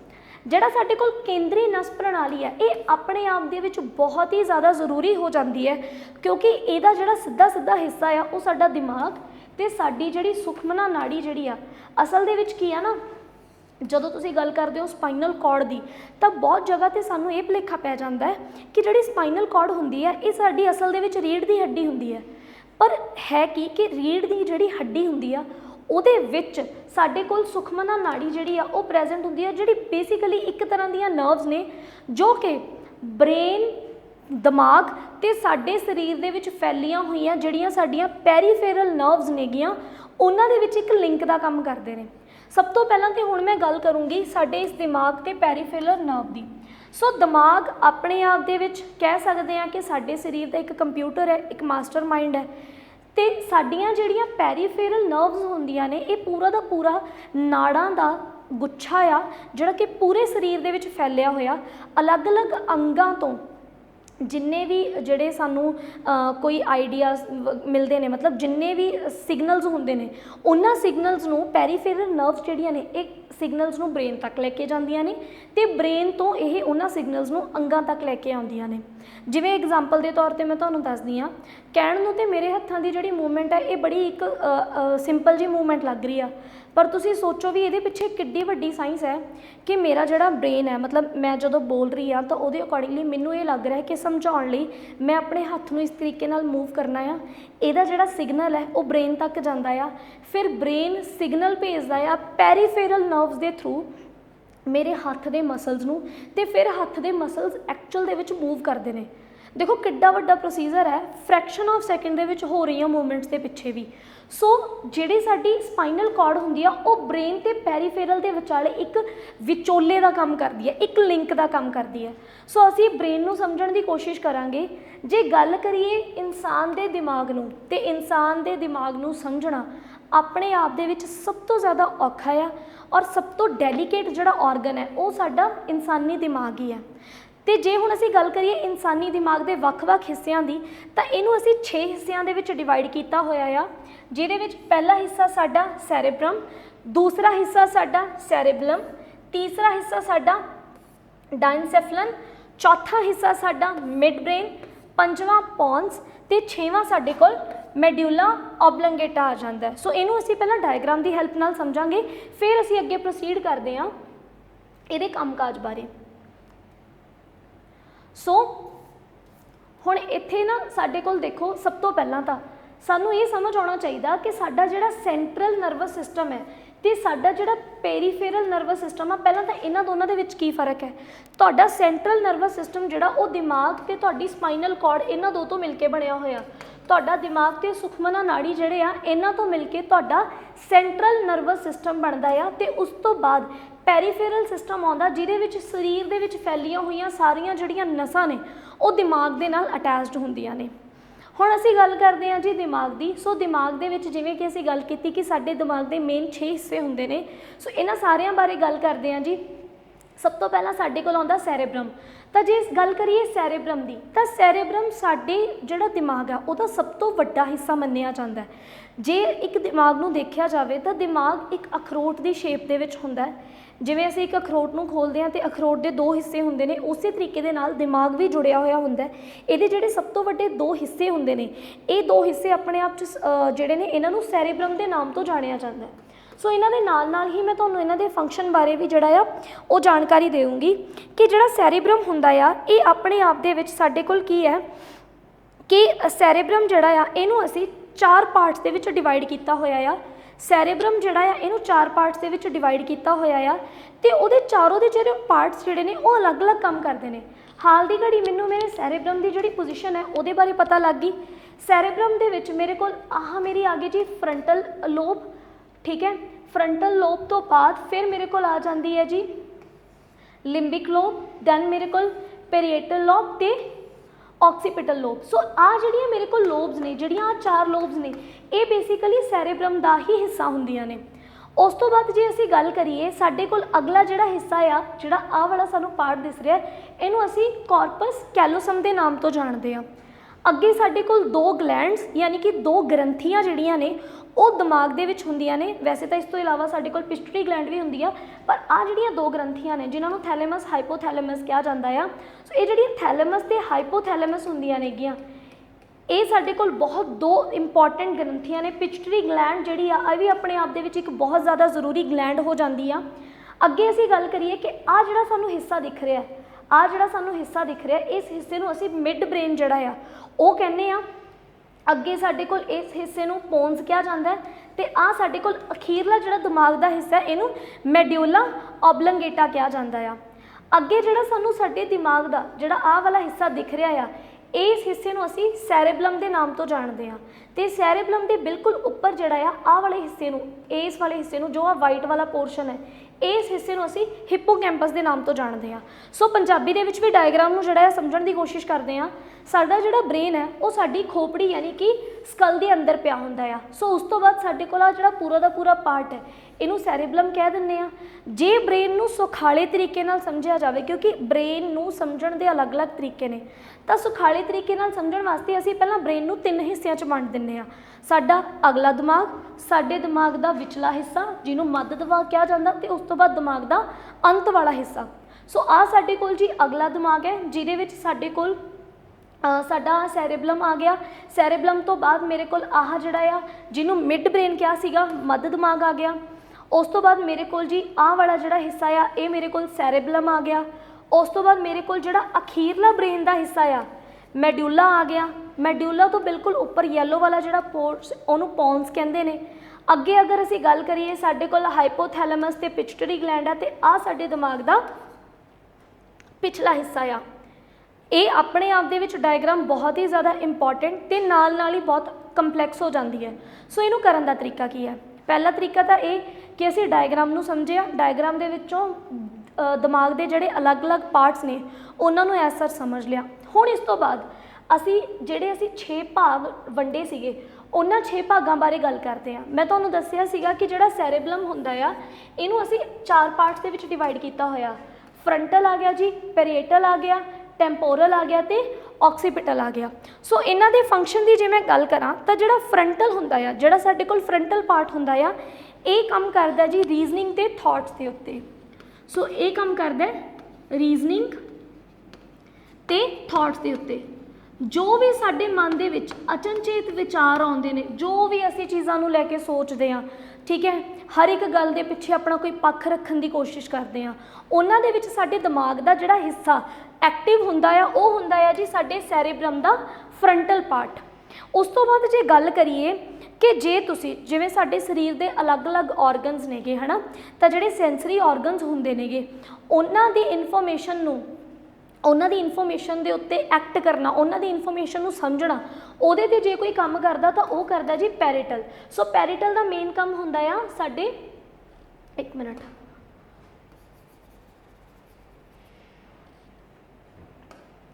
ਪੈਰੀਟਲ ਦਾ ਕੰਮ ਹੁੰਦਾ ਜੀ ਸੈਂਸਰੀ ਔਰਗਨਸ ਜਿਹੜੇ ਹੁੰਦੇ ਨੇ ਉਹਨਾਂ ਦੇ ਉੱਤੇ ਜਿਹੜਾ ਮਤਲਬ ਜੋ ਵੀ ਸਾਨੂੰ ਬ੍ਰੇਨ ਨੇ ਮਤਲਬ ਸਾਡੇ ਸੈਂਸ ਔਰਗਨਸ ਨੇ ਜੋ ਵੀ ਚੀਜ਼ ਸੈਂਸ ਕੀਤੀ ਉਹਨੂੰ ਸਮਝਣਾ, ਉਹਦੇ ਤੇ ਵਿਚਾਰ ਜਿਹੜੀ ਹੁੰਦੀ ਆ ਉਹ ਸਾਰੇ ਸੈਰੇਬਲਮ ਦਾ ਸੈਕੰਡ ਪਾਰਟ ਕਰਦਾ, ਜਿਹਨੂੰ ਅਸੀਂ ਕੀ ਕਹਿੰਦੇ ਆ ਪੈਰੀਏਟਲ। ਥਰਡ ਸਾਡੇ ਕੋਲ ਆਉਂਦਾ ਹੈ ਜੀ ਟੈਂਪੋਰਲ, ਤੇ ਟੈਂਪੋਰਲ ਦਾ ਜਿਹੜਾ ਮੇਨ ਕੰਮ ਹੈ ਜੋ ਵੀ ਤੁਸੀਂ ਸੁਣਦੇ ਹੋ, ਜੋ ਵੀ ਸੁਣ ਕੇ ਤੁਹਾਨੂੰ ਇਨਫੋਰਮੇਸ਼ਨ ਮਿਲਦੀ ਹੈ, ਠੀਕ ਹੈ, ਉਸ ਇਨਫੋਰਮੇਸ਼ਨ ਦੇ ਉੱਤੇ ਉਸ ਇਨਫੋਰਮੇਸ਼ਨ ਨੂੰ ਸਮਝਣ ਦਾ ਪ੍ਰੋਸੈਸਿੰਗ ਕਰਨ ਦਾ ਜਿਹੜਾ ਮੇਨ ਕੰਮ ਹੁੰਦਾ ਆ ਉਹ ਹੁੰਦਾ ਆ ਜੀ ਟੈਂਪੋਰਲ ਦਾ। ਸੋ ਇਸ ਟਾਈਮ ਜੋ ਵੀ ਤੁਸੀਂ ਮੈਨੂੰ ਸੁਣ ਰਹੇ ਹੋ ਉਸ ਨੂੰ ਸਮਝਣ ਦਾ ਜਿਹੜਾ ਮੇਨ ਕੰਮ ਕਰ ਰਿਹਾ ਉਹ ਤੁਹਾਡੇ ਦਿਮਾਗ ਦਾ ਸੈਰੇਬਰਮ ਦਾ ਕਿਹੜਾ ਹਿੱਸਾ ਕਰ ਰਿਹਾ ਜੀ ਟੈਂਪੋਰਲ। ਤੇ ਅਗਲੀ ਜੇ ਅਸੀਂ ਗੱਲ ਕਰੀਏ ਕਿ ਜਿਹੜਾ ਆਕਸੀਪਿਟਲ ਹੈ ਸਾਡੇ ਕੋਲ, ਜੋ ਤੁਸੀਂ ਦੇਖ ਰਹੇ ਹੋ, ਜੋ ਵੀ ਤੁਸੀਂ ਚੀਜ਼ਾਂ ਨੂੰ ਦੇਖ ਰਹੇ ਹੋ, ਦੇਖ ਕੇ ਜਿਹੜੀ ਚੀਜ਼ ਨੂੰ ਅਸੀਂ ਸਿੱਖਦੇ ਹਾਂ ਸਾਡਾ ਦਿਮਾਗ ਜਿਹੜਾ ਪ੍ਰੋਸੈਸਿੰਗ ਕਰਦਾ ਆ ਉਹਨੂੰ ਕਰਦਾ ਆ ਜੀ ਆਕਸੀਪਿਟਲ। ਸੋ ਇੱਕ ਤਾਂ ਸਾਨੂੰ ਇਹ ਚੀਜ਼ ਕਲੀਅਰ ਹੋ ਗਈ। ਅੱਗੇ ਹੁਣ ਜੇ ਅਸੀਂ ਗੱਲ ਕਰੀਏ ਕਿ ਜਿਹੜਾ ਸਾਡਾ ਸੈਰੇਬਲਮ ਹੈ, ਜਿਹੜਾ ਸਾਡਾ ਬ੍ਰੇਨ ਦਾ ਸੈਰੇਬਲਮ ਆ, ਤਾਂ ਸੈਰੇਬਲਮ ਦਾ ਜਿਹੜਾ ਮੇਨ ਕੰਮ ਹੈ ਇਹ ਮੇਨ ਕੀ ਹੈ? ਸੋ ਜਿਹੜਾ ਸੈਰੇਬਲਮ ਹੁੰਦਾ ਹੈ ਨਾ ਰਾਜੇ, ਇਹ ਮੇਨ ਕੀ ਹੁੰਦਾ ਕਿ ਸਾਡੇ ਜਿਹੜੇ ਮਸਲਸ ਨੇ, ਜਿਵੇਂ ਅਸੀਂ ਮਾਸਪੇਸ਼ੀਆਂ ਦੀ ਗੱਲ ਕੀਤੀ ਸੀ, ਸੋ ਇਹਨਾਂ ਮਾਸਪੇਸ਼ੀਆਂ ਦੀ ਆਪਸ ਦੇ ਵਿੱਚ ਜਿਹੜੀ ਕੋਆਰਡੀਨੇਸ਼ਨ ਹੁੰਦੀ ਆ, ਉਹਨਾਂ ਕੋਆਰਡੀਨੇਸ਼ਨ ਦਾ ਜਿਹੜਾ ਦੇਖਣ ਦਾ ਕੰਮ ਹੁੰਦਾ ਉਹ ਬੇਸਿਕਲੀ ਸਾਡੇ ਸੈਰੇਬਲਮ ਦਾ ਕੰਮ ਹੁੰਦਾ। सो ਜਿਹੜੇ ਸਾਡੇ ਮਸਲਸ ਨੇ, ਸਾਡੀਆਂ ਜਿਹੜੀਆਂ ਮਾਸਪੇਸ਼ੀਆਂ ਨੇ, ਉਹਨਾਂ ਦਾ ਜਿਹੜਾ ਕੰਟਰੋਲ ਹੈ ਉਹ ਸਾਰਾ ਕਿਹਦੇ ਕੋਲ ਆ? ਸਾਡੇ ਸੈਰੀਬਲਮ ਕੋਲੇ। ਅੱਗੇ ਹੁਣ ਜੇ ਅਸੀਂ ਗੱਲ ਕਰੀਏ ਕਿ ਸਾਡੇ ਕੋਲ ਤੀਸਰਾ ਜਿਹੜਾ ਹਿੱਸਾ ਆ ਜਾਂਦਾ ਜਿਹਨੂੰ ਅਸੀਂ ਡਾਇਨਸੈਫਲਨ ਕਹਿ ਦਿੰਦੇ ਆ, ਇਹਦੇ ਵਿੱਚ ਸਾਡੇ ਕੋਲ ਦੋ ਆ ਜਾਂਦੇ ਨੇ। ਇੱਕ ਆ ਜਾਂਦਾ ਜੀ ਤੁਹਾਡੇ ਕੋਲ ਥੈਲੇਮਸ ਤੇ ਦੂਸਰਾ ਤੁਹਾਡੇ ਕੋਲ ਆ ਜਾਂਦਾ ਹਾਈਪੋਥੈਲੇਮਸ। ਤਾਂ ਹੁਣ ਜਿਹੜਾ ਥੈਲੇਮਸ ਆ, ਥੈਲੇਮਸ ਨੇ ਕੀ ਕਰਨਾ ਹੈ? जो भी सेंस ऑर्गनस ने इन्फॉर्मेशन वगैरह भेजी आ, इनू डायरैक्ट करता है तो इनू डायरैक्ट करके किहदे कोल भेज दिंदा है जी? पैरेटल कोले। ठीक है, तो जिहड़ी तुहाडी हाइपोथैलेमस है, हाइपोथैलेमस रिस्पोंसिबल आ तुहाडी भुख वास्ते। ठीक है, तुहाडे वाटर दे बैलेंस नू लैके। ठीक है, साडे बॉडी के अंदर जिहड़ियां साडियां खून वालियां नाड़ां ने, ठीक है, उन्हां दे मतलब जिहड़े दिल दीयां नाड़ां ने जिहड़ियां कि खून दे दौरे लई कदे तां सुंगड़दियां ने कदे फैलदियां ने, उन्हां दे सुंगड़न ते फैलण दे उत्ते कंट्रोल करन दा काम भी जिहड़ा है ओह किहदा हुंदा आ? हाइपोथैलेमस दा। सो जिहड़ियां साडियां कार्डिक मसल्स हुंदियां नेगियां, उन्हां दे ਜਿਹੜਾ ਕੰਟਰੋਲ ਉਹਨਾਂ ਦਾ ਸੁੰਗੜਨਾ ਤੇ ਉਹਨਾਂ ਦਾ ਜਿਹੜਾ ਫੈਲਣਾ ਆ, ਇਹਦੇ ਉੱਤੇ ਕੰਟਰੋਲ ਵੀ ਕੌਣ ਕਰਦਾ ਆ ਜੀ? ਸਾਡਾ ਹਾਈਪੋਥੈਲੇਮਸ। ਹਾਈਪੋਥੈਲੇਮਸ ਦੇ ਇਸ ਤੋਂ ਇਲਾਵਾ ਵੀ ਬਹੁਤ ਸਾਰੇ ਜਿਹੜੇ ਕੰਟਰੋਲ ਹੁੰਦੇ ਨੇ। ਈਵਨ ਕਿ ਸਾਡੇ ਸਰੀਰ ਦਾ ਜਿਹੜਾ ਟੈਂਪਰੇਚਰ ਹੈ, ਸਾਡੇ ਸਰੀਰ ਦੇ ਟੈਂਪਰੇਚਰ ਨੂੰ ਕੰਟਰੋਲ ਵਿੱਚ ਰੱਖਣ ਦਾ ਵੀ ਜਿਹੜਾ ਕੰਮ ਕਰਦਾ ਉਹ ਕੌਣ ਕਰਦਾ ਆ? ਸਾਡੀ ਹਾਈਪੋਥੈਲੇਮਸ। ਸੋ ਅੱਗੇ ਹੁਣ ਜੇ ਅਸੀਂ ਗੱਲ ਕਰੀਏ ਕਿ ਜਿਹੜਾ ਮਿਡ ਬ੍ਰੇਨ ਹੈ, ਜਿਹੜਾ ਮਿਡ ਬ੍ਰੇਨ ਹੈ, ਮਿਡ ਬ੍ਰੇਨ ਦਾ ਮੇਨ ਕੰਮ ਕੀ ਹੈ? जो भी तुसी देखिया ते जो भी तुसी सुनिया, जो भी तुसी देखिया, जो भी तुसी सुनिया, ओदी जिहड़ी तुसी प्रतिक्रिया करना चाहुंदे हो, जो भी तुसी ओदे बदले दे विच कुछ रिएक्शन देना चाहुंदे हो, ਉਹ रिएक्शन ਨੂੰ कौन कंट्रोल करूगा जी? साडा मिड ब्रेन। सो उस रिएक्शन ਨੂੰ कंट्रोल करने वास्ते साडा कौन हुंदा है? साडा मिड ब्रेन। अगे हुण जे असीं गल करिए साडे पॉन्स रीजन दी, साडे पॉन्स रीजन दी, सब पॉन्स रीजन जिहड़ा आ इहदा मेन काम की हुंदा आ? देखो, असीं जदों गल करदे हां पाचन प्रणाली दी, ਤਾਂ ਜਿਹੜੀ ਪਾਚਨ ਪ੍ਰਣਾਲੀ ਹੈ ਉਹਦੇ ਵਿੱਚ ਅਸੀਂ ਗੱਲ ਕਰਦੇ ਹਾਂ ਕਿ ਜਿਹੜੀ ਲਾਰ ਗ੍ਰੰਥੀ ਹੁੰਦੀ ਹੈ ਉਹ ਲਾਰ ਰਿਲੀਜ਼ ਕਰਦੀ ਹੈ, ਜਿਹੜੀ ਕਿ ਸਾਡੇ ਖਾਣੇ ਦੇ ਨਾਲ ਮਿਕਸ ਹੋ ਕੇ, ਠੀਕ ਹੈ, ਉਹਨੂੰ ਸੌਫਟ ਕਰ ਦਿੰਦੀ ਹੈ ਤਾਂ ਕਿ ਉਹਦਾ ਅੰਦਰ ਜਾਣਾ, ਭੋਜਨ ਨਲੀ ਦੇ ਰਾਹੀਂ ਅੰਦਰ ਜਾਣਾ ਕੀ ਹੋ ਜੇ? ਸੁਖਾਲਾ ਹੋ ਜੇ। ਪਰ ਲਾਰ ਕਿੰਨੀ ਰਿਲੀਜ਼ ਹੋਣੀ ਚਾਹੀਦੀ ਆ, ਹੋਣੀ ਚਾਹੀਦੀ ਆ ਕਿ ਨਹੀਂ ਹੋਣੀ ਚਾਹੀਦੀ, ਇਹ ਸਾਰੀ ਚੀਜ਼ ਦਾ ਜਿਹੜਾ ਕੰਟਰੋਲ ਕਰਨ ਦਾ ਜਿਹੜਾ ਕੰਮ ਹੈ ਉਹ ਸਾਡੀ ਸਪੌਂਜ ਦਾ ਹੁੰਦਾ ਆ। ਇਹ ਕੰਟਰੋਲ ਕਰਦੀ ਹੈ ਕਿ ਜਿਹੜੀ ਸਾਡੀ ਲਾਰ ਗ੍ਰੰਥੀ ਹੈ, ਜਿਹੜੀ ਸਾਡੀ ਸੈਲਿਵਰੀ ਗਲੈਂਡ ਹੈ, ਉਹ ਕਿੰਨਾ ਸਲਾਈਵਾ ਰਿਲੀਜ਼ ਕਰੇ। ਠੀਕ ਹੈ, ਹੁਣ ਜਿਵੇਂ ਦੇਖੋ ਤੁਸੀਂ ਕੋਈ ਚੀਜ਼ ਦੇਖੀ, ਦੇਖਣ ਤੋਂ ਬਾਅਦ ਬ੍ਰੇਨ ਨੇ ਉਹਨੂੰ ਪ੍ਰੋਸੈਸ ਕੀਤਾ, ਫਿਰ ਤੁਹਾਡੀ ਲਾਰ ਟਪਕੀ ਯਾਨੀ ਕਿ ਮੂੰਹ 'ਚ ਪਾਣੀ ਆਇਆ। ਉਹ ਮੂੰਹ 'ਚ ਪਾਣੀ ਆਇਆ ਇੱਕ ਆਮ ਪਾਣੀ ਨਹੀਂ ਹੈ, ਉਹ ਤੁਹਾਡੀ ਬੋਡੀ ਦਾ ਇੱਕ ਸਿਸਟਮ ਹੈ ਕਿ ਬੋਡੀ ਨੇ ਆਪਣੇ ਆਪ ਨੂੰ ਤਿਆਰ ਕੀਤਾ, ਤੁਹਾਨੂੰ ਉਹ ਚੀਜ਼ ਪਸੰਦ ਆਈ, ਮੂੰਹ 'ਚ ਪਾਣੀ ਆਇਆ, ਕਿਉਂਕਿ ਹੁਣ ਜਦੋਂ ਤੁਸੀਂ ਉਸ ਚੀਜ਼ ਨੂੰ ਖਾਓਗੇ ਬੋਡੀ ਤਿਆਰ ਬੈਠੀ ਹੈ ਉਸ ਚੀਜ਼ ਨੂੰ ਨਾਲ ਦੀ ਨਾਲ ਪਹੁੰਚਾਉਣ ਵਾਸਤੇ। ਇਹੀ ਕਾਰਨ ਹੈ ਵੀ ਅਸੀਂ ਇਹ ਕਹਿੰਦੇ ਹਾਂ ਵੀ ਜਦੋਂ ਅਸੀਂ ਖਾਣਾ ਖਾਂਦੇ ਹਾਂ ਉਦੋਂ ਸਾਨੂੰ TV ਜਿਹੜਾ ਹੈ ਜਾਂ ਮੋਬਾਈਲ ਜਿਹੜਾ ਨਹੀਂ ਦੇਖਣਾ ਚਾਹੀਦਾ, ਕਿਉਂਕਿ ਜਦੋਂ ਇੱਕ ਸਾਇੰਟੀਫਿਕ ਸਟੱਡੀ ਦੇ ਅਕੋਰਡਿੰਗਲੀ ਕਿ ਜਦੋਂ ਅਸੀਂ ਆਪਣੇ ਖਾਣੇ ਨੂੰ ਦੇਖ ਕੇ ਆਰਾਮ ਨਾਲ ਖਾਂਦੇ ਹਾਂ ਤਾਂ ਉਸ ਖਾਣੇ ਨੂੰ ਦੇਖਣ ਦੇ ਨਾਲ ਵੀ ਸਾਡੀ ਜਿਹੜੀ ਬੋਡੀ ਆ ਉਹਦੀ, ਕਿਉਂਕਿ ਦੇਖਿਆ ਦਿਮਾਗ ਨੇ ਪ੍ਰੋਸੈਸਿੰਗ ਕੀਤੀ, ਸਾਡੀ ਜਿਹੜੀ ਲਾਰ ਗ੍ਰੰਥੀ ਆ ਸੈਲਿਵਰੀ ਗਲੈਂਡ ਹੈ ਉਹਨੂੰ ਸਾਡੇ ਪੌਨਸ ਰੀਜਨ ਨੇ, ਬ੍ਰੇਨ ਦੇ ਇਸ ਹਿੱਸੇ ਨੇ ਤਿਆਰ ਕੀਤਾ ਵੀ ਭਾਈ ਕੁਝ ਖਾਣ ਨੂੰ ਆ ਰਿਹਾ, ਇਸ ਕਰਕੇ ਪਹਿਲਾਂ ਹੀ ਜਿਹੜਾ ਆਪਣੇ ਆਪ ਨੂੰ ਤਿਆਰ ਰੱਖੋ। ਲਾਰ ਜਿਹੜੀ ਆ ਉਹ ਪਹਿਲਾਂ ਹੀ ਕ੍ਰੀਏਟ ਹੋ ਜਾਂਦੀ ਹੈ, ਸਲਾਈਵਾ ਜਿਹੜਾ ਹੈ ਪਹਿਲਾਂ ਹੀ ਮੂੰਹ ਦੇ ਵਿੱਚ ਆ ਜਾਂਦਾ ਆ। ਸੋ ਕਿਸੇ ਵੀ ਚੀਜ਼ ਨੂੰ ਡਾਈਜੈਸਟ ਕਰਨਾ ਸਾਡੇ ਲਈ ਕੀ ਹੋ ਜਾਂਦਾ ਆ? ਈਜ਼ੀ ਹੋ ਜਾਂਦਾ ਆ। ਅੱਗੇ ਹੁਣ ਜੇ ਮੈਂ ਗੱਲ ਕਰਾਂ, ਸਾਡੇ ਕੋਲ ਆਉਂਦਾ ਆ ਜੀ ਸਾਡੇ ਬ੍ਰੇਨ ਦਾ ਅਖੀਰਲਾ ਹਿੱਸਾ ਜਿਹਨੂੰ ਅਸੀਂ ਮੈਡਿਊਲਾ ਓਬਲੰਗੇਟਾ ਦੇ ਨਾਮ ਤੋਂ ਜਾਣਦੇ ਹਾਂ। ਤਾਂ ਜਿਹੜਾ ਇਹ ਮੈਡਿਊਲਾ ਓਬਲੰਗੇਟਾ ਆ ਇਹ ਤਾਂ ਬਹੁਤ ਸਾਰੇ ਕੰਮ ਕਰਦਾ ਆ। ਮੈਡਿਊਲਾ ਓਬਲੰਗੇਟਾ ਨੂੰ ਅਸੀਂ centre of respiration, centre of respiration ਦੇ ਨਾਮ ਤੋਂ ਵੀ ਜਾਣਦੇ ਹਾਂ। ਇਹਦਾ ਕਾਰਨ ਕੀ ਹੈ? ਕਹਿਣ ਨੂੰ ਭਾਵੇਂ ਸਾਹ ਜਿਹੜਾ ਆ ਉਹਦੇ ਵਿੱਚ ਫੇਫੜੇ, ਨੱਕ, ਠੀਕ ਹੈ, ਸਾਹ ਨਲੀ, ਇਹ ਸਾਰੇ ਜਿਹੜੇ ਨੇ ਉਹ ਇਨਵੋਲਵ ਨੇ, ਪਰ ਬ੍ਰੇਨ ਦਾ ਜਿਹੜਾ ਸਾਡਾ ਮੈਡਿਊਲਾ ਓਬਲੰਗੇਟਾ ਆ ਇਹ ਸਾਡੀ ਰੈਸਪੀਰੇਸ਼ਨ ਨੂੰ ਕੰਟਰੋਲ ਕਰਦਾ ਆ। ਜੇ ਅਸੀਂ ਗੱਲ ਕਰੀਏ ਸਾਡੇ ਹਾਰਟ ਦੇ ਫੰਕਸ਼ਨ ਨੂੰ, ਜੇ ਅਸੀਂ ਗੱਲ ਕਰੀਏ ਸਾਡੀ ਬੋਡੀ ਦੇ ਵਿੱਚ BP ਲੈਵਲ ਨੂੰ, ਤਾਂ ਬ੍ਰੇਨ ਦਾ ਜਿਹੜਾ ਇਹ ਵਾਲਾ ਹਿੱਸਾ ਆ ਇਹ ਇਹਨਾਂ ਸਾਰੇ ਹੀ ਇੰਪੋਰਟੈਂਟ ਕੰਮਾਂ ਨੂੰ ਜਿਹੜਾ ਆ ਕੰਟਰੋਲ ਕਰਦਾ ਆ। ਅੱਗੇ ਜੇ ਗੱਲ ਕਰੋ ਸਨੀਜ਼ਿੰਗ, ਅੱਗੇ ਜੇ ਗੱਲ ਕਰੋ ਜਿਹੜੀ ਛਿੱਕ ਆਉਂਦੀ ਆ ਜਾਂ ਜਿਹੜੀ ਕਫਿੰਗ ਹੁੰਦੀ ਆ, ਖੰਘ ਆਉਂਦੀ ਆ, ਉਹ ਸਾਰੀਆਂ ਚੀਜ਼ਾਂ ਦੇ ਉੱਤੇ ਵੀ ਜੇ ਕੋਈ ਨਿਗਾਹ ਰੱਖਦਾ ਆ, ਜੇ ਕੋਈ ਕੰਟਰੋਲ ਕਰਦਾ ਆ, ਤਾਂ ਉਹ ਵੀ ਸਾਡਾ ਮੈਡਿਊਲਾ ਓਬਲੰਗੇਟਾ ਹੀ ਹੁੰਦਾ ਆ। ਸੋ ਕਿੰਨੀਆਂ ਨਵੀਆਂ ਜਿਹੜੀਆਂ ਚੀਜ਼ਾਂ ਨੇ ਉਹ ਸਾਨੂੰ ਪਤਾ ਲੱਗ ਰਹੀਆਂ ਨੇ ਕਿ ਬ੍ਰੇਨ ਕਿਸ ਤਰੀਕੇ ਦੇ ਨਾਲ ਇੱਕ ਪੂਰਾ ਦਾ ਪੂਰਾ ਮਾਸਟਰ ਮਾਈਂਡ ਬਣ ਕੇ ਸਾਡੇ ਸਰੀਰ ਦੇ ਵਿੱਚ ਚੱਲ ਰਹੇ ਸਾਰੇ ਹੀ ਕੰਮਾਂ ਨੂੰ ਇਕੱਲਾ ਹੀ ਕੰਟਰੋਲ ਕਰੀ ਜਾ ਰਿਹਾ ਆ। ਹੁਣ ਅਸੀਂ ਇਸ ਤੋਂ ਬਾਅਦ ਗੱਲ ਕਰਾਂਗੇ ਜੀ ਸਾਡੇ ਦੂਸਰੇ ਹਿੱਸੇ ਦੀ, ਜਿਹਨੂੰ ਅਸੀਂ ਕਹਿੰਦੇ ਆ ਸਪਾਈਨਲ ਕਾਰਡ। ਬ੍ਰੇਨ ਅਸੀਂ ਸਮਝ ਲਿਆ। ਦੇਖੋ ਮੈਂ ਇੱਕ ਵਾਰੀ ਤੁਹਾਨੂੰ ਦੁਬਾਰਾ ਰਿਮਾਈਂਡ ਕਰਾ ਦਾਂ ਕਿ ਅਸੀਂ ਆਪਣੇ ਨਰਵਸ ਸਿਸਟਮ ਨੂੰ ਦੋ ਪਾਰਟਸ 'ਚ ਡਿਵਾਈਡ ਕੀਤਾ ਸੀ, ਸੈਂਟਰਲ ਨਰਵਸ ਸਿਸਟਮ ਤੇ ਪੈਰੀਫੇਰਲ। ਸੈਂਟਰਲ ਦੇ ਵਿੱਚ ਅਸੀਂ ਆਪਣਾ ਜਿਹੜਾ ਬ੍ਰੇਨ ਹੈ ਉਹਨੂੰ ਸਮਝ ਚੁੱਕੇ ਹਾਂ, ਤੇ ਹੁਣ ਅਸੀਂ ਗੱਲ ਕਰ ਰਹੇ ਹਾਂ ਸਪਾਈਨਲ ਕਾਰਡ ਦੀ, ਜਿਹਨੂੰ ਅਸੀਂ ਪੰਜਾਬੀ ਦੇ ਵਿੱਚ ਸੁਖਮਨਾ ਨਾੜੀ ਜਿਹੜੀ ਆ ਉਹਨੂੰ ਕਹਿੰਦੇ ਆ। ਸੋ ਇਹ ਜਿਹੜੀ ਸੁਖਮਨਾ ਨਾੜੀ ਹੁੰਦੀ ਹੈ ਇਹਨੂੰ ਵੀ ਅਸੀਂ 4 ਹਿੱਸਿਆਂ ਦੇ ਵਿੱਚ ਡਿਵਾਈਡ ਕੀਤਾ ਹੋਇਆ। ਸਭ ਤੋਂ ਪਹਿਲਾਂ ਆ ਗਿਆ ਜੀ ਸਰਵਾਈਕਲ ਰੀਜਨ, ਜਿਹਦੇ ਵਿੱਚ ਸਾਡੇ ਜਿਹੜੇ ਗਰਦਨ ਦੇ ਮਣਕੇ ਹੁੰਦੇ ਨੇਗੇ ਉਹਨਾਂ ਦੇ ਵਿਚਾਲੇ ਜਿਹੜਾ ਹਿੱਸਾ ਆ ਇਸ ਨਾੜੀ ਦਾ ਉਹ ਆ ਜਾਂਦਾ, ਤੇ ਇਹ ਮਣਕੇ ਜਿਹੜੇ ਨੇ ਗਿਣਤੀ ਦੇ ਵਿੱਚ 7 ਹੁੰਦੇ ਨੇ। ਅੱਗੇ ਸਾਡੇ ਕੋਲ ਆ ਜਾਂਦਾ ਹੈ ਜੀ ਥੋਰੈਸਿਕ ਰੀਜਨ, ਜਿਹਦੇ ਵਿੱਚ ਮੇਰੇ ਕੋਲ 12 ਮਣਕੇ ਆ ਜਾਂਦੇ ਨੇ, ਜਿਨ੍ਹਾਂ ਦੇ ਵਿੱਚੋਂ ਮੇਰੇ ਕੋਲ ਇਹ ਨਾੜੀ ਗੁਜ਼ਰਦੀ ਹੈ। ਫਿਰ ਆ ਜਾਂਦਾ ਹੈ ਜੀ ਲੰਬਾਰ ਰੀਜਨ, ਜਿਹਦੇ ਵਿੱਚ ਮੇਰੇ ਕੋਲ 5 ਆ ਜਾਂਦੇ ਨੇ, ਤੇ ਫਿਰ ਮੇਰੇ ਕੋਲ ਆਉਂਦੀ ਹੈ ਮੇਰੀ ਸਪਾਈਨਲ ਨਰਵ, ਮੇਰੀਆਂ ਸੁਖਮਨਾ ਜਿਹੜੀਆਂ ਨਰਵਸ ਨੇਗੀਆਂ, ਬਰੀਕ ਬਰੀਕ ਉਹ ਨਾੜੀਆਂ ਜਿਹੜੀਆਂ ਕਿ ਦਿਮਾਗ ਤੋਂ ਸਰੀਰ ਤੱਕ, ਸਰੀਰ ਦੇ ਵੱਖ-ਵੱਖ ਹਿੱਸਿਆਂ ਤੱਕ, ਤੇ ਸਰੀਰ ਦੇ ਵੱਖ-ਵੱਖ ਹਿੱਸਿਆਂ ਤੋਂ ਦਿਮਾਗ ਤੱਕ ਜਿਹੜੇ ਸਿਗਨਲਸ ਨੇ ਉਹਨਾਂ ਦਾ ਆਦਾਨ ਪ੍ਰਦਾਨ ਕਰਨ ਦਾ ਕੰਮ ਕਰਦੀਆਂ ਨੇ। ਸੋ ਇਹਨਾਂ ਬਾਰੇ ਜਿਹੜਾ ਅਸੀਂ ਹੁਣ ਗੱਲ ਕਰ ਲਈ। ਉਸ ਤੋਂ ਬਾਅਦ ਹੁਣ ਮੇਰੀ ਅੱਗੇ ਜਿਹੜੀ ਗੱਲ ਹੈ ਉਹ ਚੱਲੂਗੀ ਜੀ ਅਗਲੇ ਸਿਸਟਮ ਦੇ ਉੱਤੇ। ਹੁਣ ਅਸੀਂ ਬ੍ਰੇਨ ਦੇ ਸੈਂਟਰਲ ਨਰਵਸ ਸਿਸਟਮ ਨੂੰ ਸਮਝ ਲਿਆ, ਹੁਣ ਅਸੀਂ ਬ੍ਰੇਨ ਨੂੰ ਵੀ ਸਮਝ ਲਿਆ, ਬ੍ਰੇਨ ਦੇ ਵੱਖ-ਵੱਖ ਹਿੱਸੇ ਜਿਹੜੇ ਨੇ ਉਹਨਾਂ ਬਾਰੇ ਵੀ ਗੱਲ ਕਰ ਚੁੱਕੇ ਹਾਂ। ਤੇ ਇਸ ਤੋਂ ਬਾਅਦ ਅਸੀਂ ਕੁਝ ਇੰਪੋਰਟੈਂਟ ਜਿਹੜੇ ਹਿੱਸੇ ਨੇ, ਠੀਕ ਹੈ, ਇਹਨਾਂ ਬਾਰੇ ਗੱਲ ਕਰ ਲੈਂਦੇ ਹਾਂ। ਜਿਵੇਂ ਕਿ ਜਿਹੜਾ ਸਾਡਾ ਸੈਰੇਬਰਮ ਹੁੰਦਾ ਆ ਉਹ ਸਾਡੇ ਮਨੁੱਖੀ ਬ੍ਰੇਨ ਦਾ ਸਭ ਤੋਂ ਵੱਡਾ ਹਿੱਸਾ ਹੁੰਦਾ ਆ। ਇਹ ਕੁਝ ਫੈਕਟ ਹੁੰਦੇ ਨੇ ਜਿਹੜੇ ਡਾਇਰੈਕਟਲੀ ਕਈ ਵਾਰੀ ਪੇਪਰ ਦੇ ਵਿੱਚ ਆ ਜਾਂਦੇ ਨੇ। ਅੱਗੇ ਦੇਖੋ ਸਾਡੇ ਕੋਲ ਜਿਹੜੀ ਹਾਈਪੋਥੈਲੇਮਸ ਹੈ ਇਹਦੇ ਫੰਕਸ਼ਨ ਵਗੈਰਾ ਬਾਰੇ ਅਸੀਂ ਆਲਰੇਡੀ ਗੱਲ ਕਰ ਚੁੱਕੇ ਹਾਂ।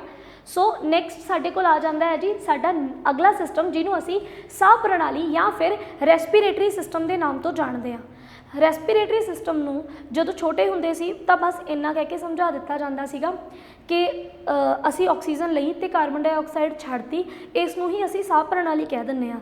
ਪਰ ਅਸਲ ਦੇ ਵਿੱਚ ਰੈਸਪੀਰੇਟਰੀ ਸਿਸਟਮ ਆਪਣੇ ਆਪ ਦੇ ਵਿੱਚ ਇੱਕ ਬਹੁਤ ਜ਼ਿਆਦਾ ਕੰਪਲੈਕਸ ਹੁੰਦਾ ਹੈ। ਰੈਸਪੀਰੇਟਰੀ ਸਿਸਟਮ, ਪਹਿਲੀ ਗੱਲ ਤਾਂ ਇਹਦੀ ਜ਼ਰੂਰਤ ਕੀ ਆ, ਇਹਦਾ ਫੰਕਸ਼ਨ ਕੀ ਆ। ਦੇਖੋ ਅਸੀਂ ਜਦੋਂ ਕੋਈ ਵੀ ਖਾਣਾ ਖਾਂਦੇ ਹਾਂ, ਠੀਕ ਹੈ, ਖਾਣਾ ਖਾਂਦੇ ਹਾਂ ਤਾਂ ਜਿਹੜਾ ਭੋਜਨ ਹੈ ਸਾਡਾ ਉਹ ਬੇਸਿਕਲੀ ਸਾਨੂੰ ਕੀ ਦੇ ਰਿਹਾ ਹੈ, ਐਨਰਜੀ ਦੇ ਰਿਹਾ ਆ। ਫੂਡ ਤੋਂ ਸਾਨੂੰ ਐਨਰਜੀ ਮਿਲ ਰਹੀ ਹੈ। ਹੁਣ ਡਾਇਰੈਕਟਲੀ ਐਨਰਜੀ ਤਾਂ ਨਹੀਂ ਮਿਲੂਗੀ, ਮਤਲਬ ਮੈਂ ਫੂਡ ਖਾਇਆ, ਠੀਕ ਹੈ, ਫੂਡ ਆਪਣੇ ਆਪ ਦੇ ਵਿੱਚ ਕਾਰਬੋਹਾਈਡਰੇਟਸ ਦੇ ਵਿੱਚ ਟੁੱਟ ਗਿਆ, ਠੀਕ ਹੈ, ਮੈਨੂੰ ਗਲੂਕੋਜ਼ ਮਿਲ ਗਈ, ਲੇਕਿਨ ਜਿਹੜੀ ਉਹ ਪੂਰੀ ਦੀ ਪੂਰੀ ਐਨਰਜੀ ਲੈਵਲ ਆ ਉਹ ਸੈਲਸ ਤੱਕ ਜਾਣੀ ਚਾਹੀਦੀ ਆ। ਤਾਂ ਸੈੱਲ ਜਿਹੜੇ ਨੇ ਉਹ ਇਸ ਪਚੇ ਹੋਏ ਭੋਜਨ ਨੂੰ ਦੁਬਾਰਾ ਤੋੜਦੇ ਨੇ, ਤੇ ਉਸ ਪਚੇ ਹੋਏ ਭੋਜਨ ਨੂੰ ਦੁਬਾਰਾ ਤੋੜਨ ਵਾਸਤੇ ਤਾਂ ਕਿ ਸੈੱਲ ਉਹਦੇ ਵਿੱਚੋਂ ਐਨਰਜੀ ਕੱਢ ਸਕਣ, ਸੈੱਲਾਂ ਨੂੰ, ਕੋਸ਼ਿਕਾਵਾਂ ਨੂੰ ਜ਼ਰੂਰਤ ਹੁੰਦੀ ਹੈ ਆਕਸੀਜਨ ਦੀ। ਤੇ ਉਸ ਆਕਸੀਜਨ ਨੂੰ ਅਸੀਂ, ਕਿਉਂਕਿ ਇਨਵਾਇਰਨਮੈਂਟ ਦੇ ਵਿੱਚ ਸਾਡੇ ਕੋਲ ਆਕਸੀਜਨ ਜਿਹੜੀ ਹੈ ਗੈਸੀਅਸ ਫਾਰਮ ਦੇ ਵਿੱਚ, ਗੈਸ ਦੀ ਫਾਰਮ ਦੇ ਵਿੱਚ ਸਾਡੇ ਕੋਲ ਪਈ ਹੈ, ਤੇ ਸਾਨੂੰ ਕੁਦਰਤ ਵੱਲੋਂ ਇਹ ਜਿਹੜਾ ਸਿਸਟਮ ਹੈ, ਇਹ ਜਿਹੜੀ ਪ੍ਰਣਾਲੀ ਹੈ, ਇਹ ਬਖਸ਼ੀ ਗਈ ਹੈ ਕਿ ਅਸੀਂ ਡਾਇਰੈਕਟਲੀ ਆਕਸੀਜਨ ਨੂੰ ਉਹਦੀ ਗੈਸੀਅਸ ਫਾਰਮ ਦੇ ਵਿੱਚ ਹੀ ਆਪਣੇ ਅੰਦਰ ਲਿਜਾ ਕੇ ਸਾਡੇ ਕੋਸ਼ਿਕਾਵਾਂ ਨੂੰ ਇਸ ਲਾਇਕ ਬਣਾ ਸਕਦੇ ਹਾਂ ਕਿ ਜੋ ਵੀ ਅਸੀਂ ਖਾਧਾ ਉਹਦੇ ਵਿੱਚੋਂ ਸਾਡੀਆਂ ਕੋਸ਼ਿਕਾਵਾਂ ਜਿਹੜੀਆਂ ਨੇ ਉਹ ਐਨਰਜੀ ਲੈ ਸਕਣ। ਸੋ ਇਹਨਾਂ ਵਾਸਤੇ ਸਾਨੂੰ ਜ਼ਰੂਰਤ ਹੁੰਦੀ ਹੈ ਜੀ ਸਾਹ ਪ੍ਰਣਾਲੀ ਦੀ। ਸੋ ਇਹਦੇ ਵਿੱਚ ਵੀ ਸਾਡੇ ਕੋਲ ਬਹੁਤ ਅਲੱਗ-ਅਲੱਗ ਅੰਗ ਤੇ ਬਹੁਤ ਹੀ ਜਿਹੜੇ ਟਿਸ਼ੂ ਨੇ ਉਹਨਾਂ ਦਾ ਇੱਕ ਨੈਟਵਰਕ ਹੈ ਜੋ ਕਿ ਸਾਨੂੰ ਸਾਹ ਲੈਣ ਦੇ ਵਿੱਚ ਮਦਦ ਕਰਦਾ ਆ, ਠੀਕ ਹੈ। ਸੋ ਹੁਣ ਅਸੀਂ ਗੱਲ ਕਰਦੇ ਹਾਂ ਜੀ ਸਾਡੇ ਕੋਲ ਡਾਇਗਰਾਮ ਦੀ। ਪਹਿਲਾਂ ਮੈਂ ਇਸ ਡਾਇਗਰਾਮ ਨੂੰ ਇੰਗਲਿਸ਼ ਦੇ ਵਿੱਚ ਐਂਡ ਦੈਨ ਮੈਂ ਉਹਨੂੰ ਪੰਜਾਬੀ ਦੇ ਵਿੱਚ ਸਮਝੂੰਗੀ। ਸੋ ਸਾਹ ਲੈਣ ਦੀ ਜਿਹੜੀ ਪ੍ਰਕਿਰਿਆ ਆ ਉਹ ਸ਼ੁਰੂ ਹੁੰਦੀ ਹੈ ਜੀ ਨੱਕ ਰਾਹੀਂ। ਸਾਡੇ ਕੋਲ ਨੋਸਟ੍ਰਿਲਸ ਹੁੰਦੇ ਨੇ, ਨੋਸਟ੍ਰਿਲਸ ਤੋਂ ਬਾਅਦ ਸਾਡੇ ਕੋਲ ਆ ਜਾਂਦੇ ਆ ਸਾਡਾ ਨੇਜ਼ਲ ਪੈਸੇਜ, ਨੇਜ਼ਲ ਕੈਵਿਟੀ, ਜਿਹਦੇ ਥਰੂ ਏਅਰ ਜਿਹੜੀ ਆ ਉਹ ਅੰਦਰ ਜਾਂਦੀ ਹੈ। ਐਂਡ ਜ਼ਰੂਰੀ ਨਹੀਂ ਹੈ ਕਿ ਜਿਹੜੀ ਹਵਾ ਆ ਉਹ ਨੋਸਟ੍ਰਿਲਸ ਦੇ ਥਰੂ ਹੀ ਅੰਦਰ ਜਾਵੇ, ਬਲਕਿ ਅਸੀਂ ਮੂੰਹ ਦੇ ਰਾਹੀਂ ਵੀ ਜਿਹੜਾ ਸਾਹ ਹੈ ਉਹ ਅੰਦਰ ਲੈ ਜਾਂਦੇ ਹਾਂ। ਇਸ ਤੋਂ ਬਾਅਦ ਸਾਡੇ ਕੋਲ ਆ ਜਾਂਦੇ ਨੇ ਜੀ ਸਾਡੇ ਲੇਰਿੰਗਸ, ਠੀਕ ਹੈ, ਜਿਹਨੂੰ ਅਸੀਂ ਵੌਇਸ ਬਾਕਸ ਵੀ ਕਹਿੰਦੇ ਹਾਂ, ਜਿਹਦੇ ਰਾਹੀਂ ਅਸੀਂ ਬੋਲਦੇ ਹਾਂ। ਨੈਕਸਟ ਸਾਡੇ ਕੋਲ ਆ ਜਾਂਦਾ ਆ ਜੀ ਟ੍ਰੇਕੀਆ, ਜਿਹਨੂੰ ਵਿੰਡ ਪਾਈਪ ਕਿਹਾ ਜਾਂਦਾ ਆ, ਜਿਹਦੇ ਰਾਹੀਂ ਹਵਾ ਜਿਹੜੀ ਆ ਅੰਦਰ ਜਾਂਦੀ ਹੈ। उस तो बाद आ जाते हैं तुहाडे आह ब्रोंकस एंड दैन तुहाडे कोल आ जाते हैं तुहाडे लंग्स। तो जे हुण गल करिए लंग्स की, तो क्योंकि इन्हां लंग्स के विचाले इत्थे हार्ट ने फिट होना हुंदा आ, इस करके साडा जिहड़ा लैफ्ट लंग हुंदा आ ओह राइट लंग नालों जिहड़ा साडा खब्बा फेफड़ा हुंदा आ वो सज्जे फेफड़े नालों थोड़ा जिहा छोटा हुंदा आ साइज़ दे विच। दूसरी गल जे असीं करिए कि जिहड़े फेफड़े हुंदे ने ये दो हुंदे ने, ते इन्हां फेफड़ियां दे नीचे साडे कोल एक डिस्क लाइक स्ट्रक्चर हुंदी आ, एक कुशन लाइक जिवें छोटा जिहा सराहना हुंदा है उस तरह की एक डिस्क हुंदी आ, जिस डिस्क नूं असीं डायाफ्राम कहने आ, जिहनूं जे कि अपने आप दे विच एक मांसपेशियां दी ही की हुंदी आ शीट हुंदी आ। सो इसे सारी डायग्राम नूं एक बारी पंजाबी दे विच भी समझ लैंदे आ कि तुसीं नासा या फिर मूँह खोल द्वारा साह लैंदे हो, उस तो बाद साह नली राही वो जिहड़ी हवा आ वो अंदर जाती है। उस तो बाद साडे कोल इत्थे कार्टिलेज के कुछ छल्ले जिहड़े ने वो भी प्रेजेंट होंदे ने, जिन्हां दे फंक्शन बारे अगे जाके गल करांगे। इस तो बाद साडे कोल जी लेरिंग्स या कंठ जिन्हों कि असीं लेरिंग्स कहा सी वो आ गया। फिर मेरे कोल आ गया जी ब्रोंकाई, ठीक है, ब्रोंकियोल आ गए। फिर मेरे कोल आ गया ਜਿਹੜੇ मेरे दो फेफड़े ने, तो उस तो बाद फेफड़े के बाहर उन्होंने प्रोटैक्ट करने वास्ते लगियां होंदियां ने पसलियां। सो हुण असीं गल करते हैं कि किस तरीके दे नाल साडा जिहड़ा लंग्स दा सिस्टम है वो काम करदा आ। सो गल करते हैं सब तो पहला की हुंदा है जी,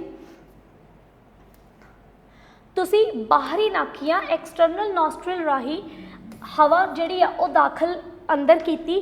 उस तो बाद नक के जोड़े चैंबर होंदे ने, देखो ये भी एक बहुत इंपॉर्टेंट चीज़ होंदी आ कि जोड़े साडे नॉस्ट्रल्स होंदे ने, जोड़े नक के जोड़े साडे दो चैंबर ने, इन्हां दे विच छोटे छोटे बाल होंदे ने जिहड़े कि इस हवा नूं नैचुरली फिल्टर करन दा काम करदे ने। जो भी धूड़ मिट्टी हुंदी आ उहनूं उत्थे रोक के प्योर हवा नूं अंदर लैके जांदे ने। अंदर जाण तो बाद साडा जिहड़ा फेरिंग्स हुंदा आ वो साडे नेज़ल चैंबर दे पिछे वाला हिस्सा हुंदा आ, जिहदे विचों एयर जिहड़ी आ ते फूड दोनों ही चले जांदे ने। तो हुण तुसीं एक चीज़ देखो कि जिहड़ी साह वाली नाली है तो जिहड़ी साडी भोजन नली है वो एक जगह ते जाके इकट्ठियां हुंदियां ने, तो ये वास्ते सानूं एक परदे की जरूरत है, जिहड़ा परदा इस चीज़ नूं इंश्योर कर सके कि जदों असीं कुछ खा रहे हैं तो साह नली नूं जिहड़ा आ प्रोटैक्ट किया जाए, कवर किया जाए, ताकि गलती नाल वो जिहड़ा भोजन है वो साडी साह नली च ना चल जाए। सो ये वास्ते जिहड़ा एक परदा हुंदा है उस परदे का नाम हुंदा जी एपीग्लोटिस। एपीग्लोटिस ये बेसिकली वो एक परदा आ, एक फ्लैप वर्गी स्ट्रक्चर हुंदी आ, जिहड़ी जरूरत पैण दे उत्ते जदों भी मतलब असीं कुछ खाने या पानी पीने तो साडी साह वाली नली नूं प्रोटैक्ट करन दा काम करदा आ। सो उस तो बाद असीं गल करदे हां जी ट्रेकिया दी, जिहड़ी कि एक ट्यूब लाइक स्ट्रक्चर हुंदी आ, ठीक है। एंड ये अगे जाके की करूगी, ये साडे ब्रोंकाई नूं ट्रेकिया जिहड़ा आ उहनूं दो पार्ट्स दे विच डिवाइड हो जांदा, जिहनूं ब्रोंकाई कहंदे ने। दैन साडे कोल आ जांदे ने जी ब्रोंकियोल्स। ब्रोंकियोल्स जिहड़े हुंदे ने ये बेसिकली डिवाइडेड हुंदे ने, ठीक है, फाइनर चैनल्स दे विच डिवाइड हुंदे ने। दैन साडे कोल आ जांदा नैक्सट पार्ट जिहनूं असीं कहंदे आ एल्वोलाई। एल्वोलाई दा जिहड़ा मेन काम हुंदा है ये बेसिकली बैलून वर्गियां ਬਣਤਰਾਂ ਹੁੰਦੀਆਂ ਨੇ, जिन्हां दा मेन काम की है कि ਜਿਹੜੀ ਤੁਸੀਂ ਆਕਸੀਜਨ ਆਪਣੇ ਫੇਫੜਿਆਂ ਰਾਹੀਂ ਅੰਦਰ ਲੈ ਕੇ ਗਏ, ਹੁਣ ਉਸ ਆਕਸੀਜਨ ਨੂੰ ਖੂਨ ਦੇ ਵਿੱਚ ਮਿਕਸ ਕਰਨਾ ਆ, ਤਾਂ ਖੂਨ ਦੇ ਵਿੱਚ ਆਕਸੀਜਨ ਨੂੰ ਛੱਡਣਾ ਤੇ ਖੂਨ ਦੇ ਵਿੱਚੋਂ ਕਾਰਬਨ ਡਾਈਆਕਸਾਈਡ ਨੂੰ ਕੱਢਣਾ, ਯਾਨੀ ਕਿ ਇਹਨਾਂ ਦੋ ਗੈਸਾਂ ਦਾ ਜਿਹੜਾ ਆਦਾਨ ਪ੍ਰਦਾਨ ਹੈ ਉਹਨਾਂ ਦਾ ਕੰਮ ਜਿਹੜਾ ਆ ਉਹ ਸਾਡਾ ਐਲਵੋਲਾਈ ਕਰਦਾ ਆ। ਅੱਗੇ ਸਾਡੇ ਕੋਲ ਆ ਜਾਂਦੇ ਆ ਸਾਡੇ ਫੇਫੜੇ, यानी कि मनुख ਦੇ ਜਿਹੜੇ लंग्स ने, ठीक है, जो कि थैली वर्गी एक स्ट्रक्चर है ਜਿਹੜੀ कि बेसिकली ऑक्सीजन आउण ਦੇ ਨਾਲ पूरी ਦੀ पूरी भर ਜਾਂਦੀ है। ਹੁਣ ਹੁੰਦਾ ਕੀ ਹੈ, ਦੇਖੋ ਜਿਹੜਾ ਡਾਇਆਫਰਾਮ ਅਸੀਂ ਗੱਲ ਕੀਤੀ ਸੀ, ਜਿਹੜੀ ਉੱਪਰ ਅਸੀਂ ਡਾਇਗਰਾਮ ਦੇ ਵਿੱਚ ਡਾਇਆਫਰਾਮ ਦੇਖਿਆ ਆ, ਇਹਦਾ ਮੇਨ ਫੰਕਸ਼ਨ ਕੀ ਆ, ਜਿਹੜੀ ਸਾਡੇ ਕੋਲ ਆ ਡਿਸਕ ਲਾਈਕ ਸਟਰਕਚਰ ਹੁੰਦੀ ਆ ਡਾਇਆਫਰਾਮ। डायफ्राम के ना दो मेन फंक्शन ने, एक तो डायफ्राम का मेन फंक्शन ये है भी ये प्रोटैक्शन प्रोवाइड करता है साडे लंग्स नूं, साडे लंग्स नूं किसी भी तरह के झटके तो जिहड़ा है ये प्रोटैक्शन का काम प्रोवाइड करूगा। दूसरा जिहड़ा डायफ्राम का काम हुंदा है वो ये है कि जदों साडे फेफड़ियां दे विच हवा भरदी है तो फेफड़े फैल जाते हैं, फेफड़े फैल जाते हैं, उस समय ये जिहड़ा डायफ्राम है ये नीचे चला जाता है। जदों फेफड़ियां ने दोबारा अपनी ओरिजिनल पोजीशन च जाना है, यानी कि जदों इन्हां फेफड़ियां ने, जदों इन्हां लंग्स ने दोबारा सुंगड़ना आ, ਤਾਂ ਉਹ ਸੁੰਗੜਨਗੇ ਕਿਵੇਂ? ਇਹ ਡਾਇਆਫਰਾਮ ਦੁਬਾਰਾ ਉੱਪਰ ਜਾਊਗਾ, ਇਹਦੇ ਉੱਪਰ ਜਾਣ ਦੇ ਨਾਲ ਫੇਫੜਿਆਂ ਦੇ ਵਿੱਚੋਂ ਜਿਹੜੀ ਹਵਾ ਆ ਉਹ ਕੀ ਹੋ ਜੂਗੀ? ਬਾਹਰ ਨਿਕਲ ਜੂਗੀ। ਸੋ ਇਸ ਤਰੀਕੇ ਦੇ ਨਾਲ ਅਸੀਂ ਜਿਹੜੀ ਸਾਡੀ ਸਾਹ ਪ੍ਰਣਾਲੀ ਹੈ, ਵੈਸੇ ਤਾਂ ਜੇ ਇਹਨੂੰ ਇਕੱਲੇ ਨੂੰ ਪੜ੍ਹਨਾ ਹੋਵੇ ਤਾਂ ਆਪਣੇ ਆਪ ਦੇ ਵਿੱਚ ਇਹ ਬਹੁਤ ਲੰਬੀ ਹੈ, ਪਰ ਕਿਉਂਕਿ ਇੱਥੇ ਤਾਂ ਅਸੀਂ ਇੱਕ ਬੇਸਿਕ ਲੈ ਕੇ ਚੱਲੇ ਹਾਂ ਜਿਹਦੇ ਵਿੱਚ ਸਾਹ ਪ੍ਰਣਾਲੀ ਦਾ ਫੰਕਸ਼ਨ, ਇੱਕ ਬੇਸਿਕ ਆਈਡੀਆ ਤੇ ਆ ਜਿਹੜੇ ਅੰਗ ਨੇ ਇਹਨਾਂ ਬਾਰੇ ਅਸੀਂ ਇਹਦੇ ਵਿੱਚ ਚਰਚਾ ਕੀਤੀ। ਸੋ ਅੱਗੇ ਹੁਣ ਅਸੀਂ ਗੱਲ ਕਰਦੇ ਹਾਂ ਜੀ ਸਾਡੇ ਅਗਲੇ ਸਿਸਟਮ ਦੀ, ਕਿ ਇਹਦੇ ਵਿੱਚ ਕੁਝ ਪਹਿਲਾਂ ਹਿਊਮਨ ਰੈਸਪੀਰੇਟਰੀ ਸਿਸਟਮ ਦੇ ਵਿੱਚ ਮੈਂ ਪਹਿਲਾਂ ਕੁਝ ਫੀਚਰਸ ਦੀ ਗੱਲ ਕਰ ਲਾਂ ਕਿ ਦੇਖੋ ਜਿਹੜੀ ਨਾ ਸਾਡੇ ਕੋਲ ਰੈਸਪੀਰੇਸ਼ਨ ਹੁੰਦੀ ਹੈ ਇਹ ਦੋ ਤਰ੍ਹਾਂ ਦੀ ਹੁੰਦੀ ਆ। ਇੱਕ ਤਾਂ ਹੁੰਦੀ ਹੈ ਐਕਸਟਰਨਲ ਰੈਸਪੀਰੇਸ਼ਨ, ਇੱਕ ਹੁੰਦੀ ਹੈ ਇੰਟਰਨਲ ਰੈਸਪੀਰੇਸ਼ਨ। ਜਿਹੜੀ ਐਕਸਟਰਨਲ ਰੈਸਪੀਰੇਸ਼ਨ ਆ ਉਹ ਤਾਂ ਜਿਹੜੀ ਅਸੀਂ ਹੁਣ ਡਿਸਕਸ ਕੀਤੀ ਵੀ ਬਾਹਰੋਂ ਆਕਸੀਜਨ ਲਈ, ਆਕਸੀਜਨ ਫੇਫੜਿਆਂ ਰਾਹੀਂ ਸਾਡੇ ਜਿਹੜੇ ਖੂਨ ਦੇ ਵਿੱਚ ਮਿਕਸ ਹੁੰਦੀ ਹੈ, ਦਿਲ ਫਿਰ ਉਹਨੂੰ ਪੰਪ ਕਰ ਦਿੰਦਾ ਤੇ ਪੂਰੀ ਦੀ ਪੂਰੀ ਬਾਡੀ ਦੇ ਵਿੱਚ ਸਾਡੇ ਖੂਨ ਰਾਹੀਂ, ਸਾਡੇ ਬਲੱਡ ਰਾਹੀਂ ਆਕਸੀਜਨ ਡਿਫਰੈਂਟ ਆਰਗਨਸ ਨੂੰ ਮਿਲ ਜਾਂਦੀ ਹੈ। ਇਹ ਤਾਂ ਹੋ ਗਈ ਜੀ ਸਾਡੀ ਐਕਸਟਰਨਲ ਰੈਸਪੀਰੇਸ਼ਨ।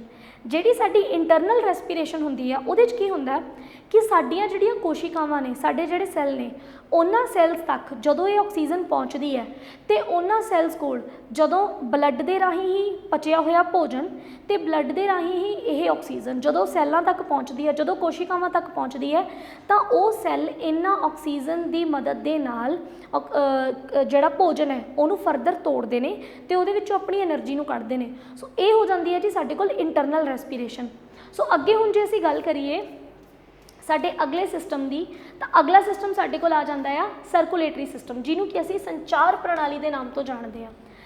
ਤਾਂ ਦੇਖੋ ਭਾਵੇਂ ਅਸੀਂ ਖਾਣਾ ਜਿਹੜਾ ਆ ਮੂੰਹ ਰਾਹੀਂ ਖਾ ਰਹੇ ਹਾਂ, ਨੱਕ ਰਾਹੀਂ ਅਸੀਂ ਹਵਾ ਜਿਹੜੀ ਆ ਉਹ ਅੰਦਰ ਲੈ ਕੇ ਜਾ ਰਹੇ ਹਾਂ, ਠੀਕ ਹੈ, ਲੇਕਿਨ ਪੂਰੇ ਦੇ ਪੂਰੇ ਸਰੀਰ ਦੇ ਵਿੱਚ ਇੱਕ ਸਾਂਝੀ ਚੀਜ਼ ਹੋਣੀ ਬਹੁਤ ਜ਼ਿਆਦਾ ਜ਼ਰੂਰੀ ਹੈ, ਜਿਹੜੀ ਕਿ ਕੀ ਕਰੂਗੀ ਸਾਡੇ ਸਰੀਰ ਦੇ ਵਿੱਚ ਜੋ ਵੀ ਤੁਸੀਂ ਖਾਧਾ ਆ, ਇੱਕ ਮਿੰਟ,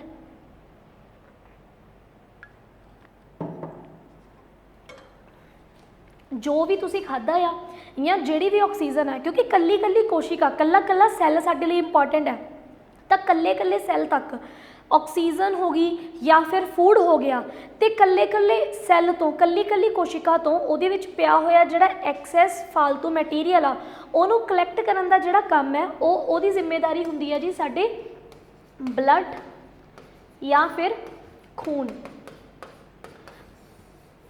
ਤੇ ਖੂਨ ਵੀ ਆਪਣੇ ਆਪ ਦੇ ਵਿੱਚ ਕੋਈ ਸੈੱਲ ਨਹੀਂ ਹੈ, ਖੂਨ ਵੀ ਆਪਣੇ ਆਪ ਦੇ ਵਿੱਚ ਇੱਕ ਟਿਸ਼ੂ ਹੈ ਜਿਹਦੇ ਵਿੱਚ ਸਾਨੂੰ ਅਲੱਗ-ਅਲੱਗ ਤਰ੍ਹਾਂ ਦੇ ਕੀ ਮਿਲ ਜਾਂਦੇ ਨੇ, ਸੈੱਲ ਮਿਲ ਜਾਂਦੇ ਨੇ। ਕਿ ਹੁਣ ਅਸੀਂ ਗੱਲ ਕਰਦੇ ਹਾਂ ਜੀ ਸਰਕੂਲੇਟਰੀ ਸਿਸਟਮ ਦੀ, ਤਾਂ ਜਿਹੜੀ ਸਾਡੀ ਸੰਚਾਰ ਪ੍ਰਣਾਲੀ ਹੈ ਇਹਦੇ ਵਿੱਚ ਸਾਡੇ ਕੋਲ ਮੇਨ ਜਿਹੜੇ ਆ 4 ਪਾਰਟ ਨੇ ਉਹ ਆ ਜਾਂਦੇ ਨੇ। ਸਭ ਤੋਂ ਪਹਿਲਾਂ ਆ ਜਾਂਦਾ ਜੀ ਹਾਰਟ, ਦਿਲ, ਫਿਰ ਆ ਜਾਂਦੀਆਂ ਨੇ ਸਾਡੀਆਂ ਆਰਟਰੀਜ਼, ਧਮਨੀਆਂ, ਜਿਨ੍ਹਾਂ ਵਿੱਚੋਂ ਸ਼ੁੱਧ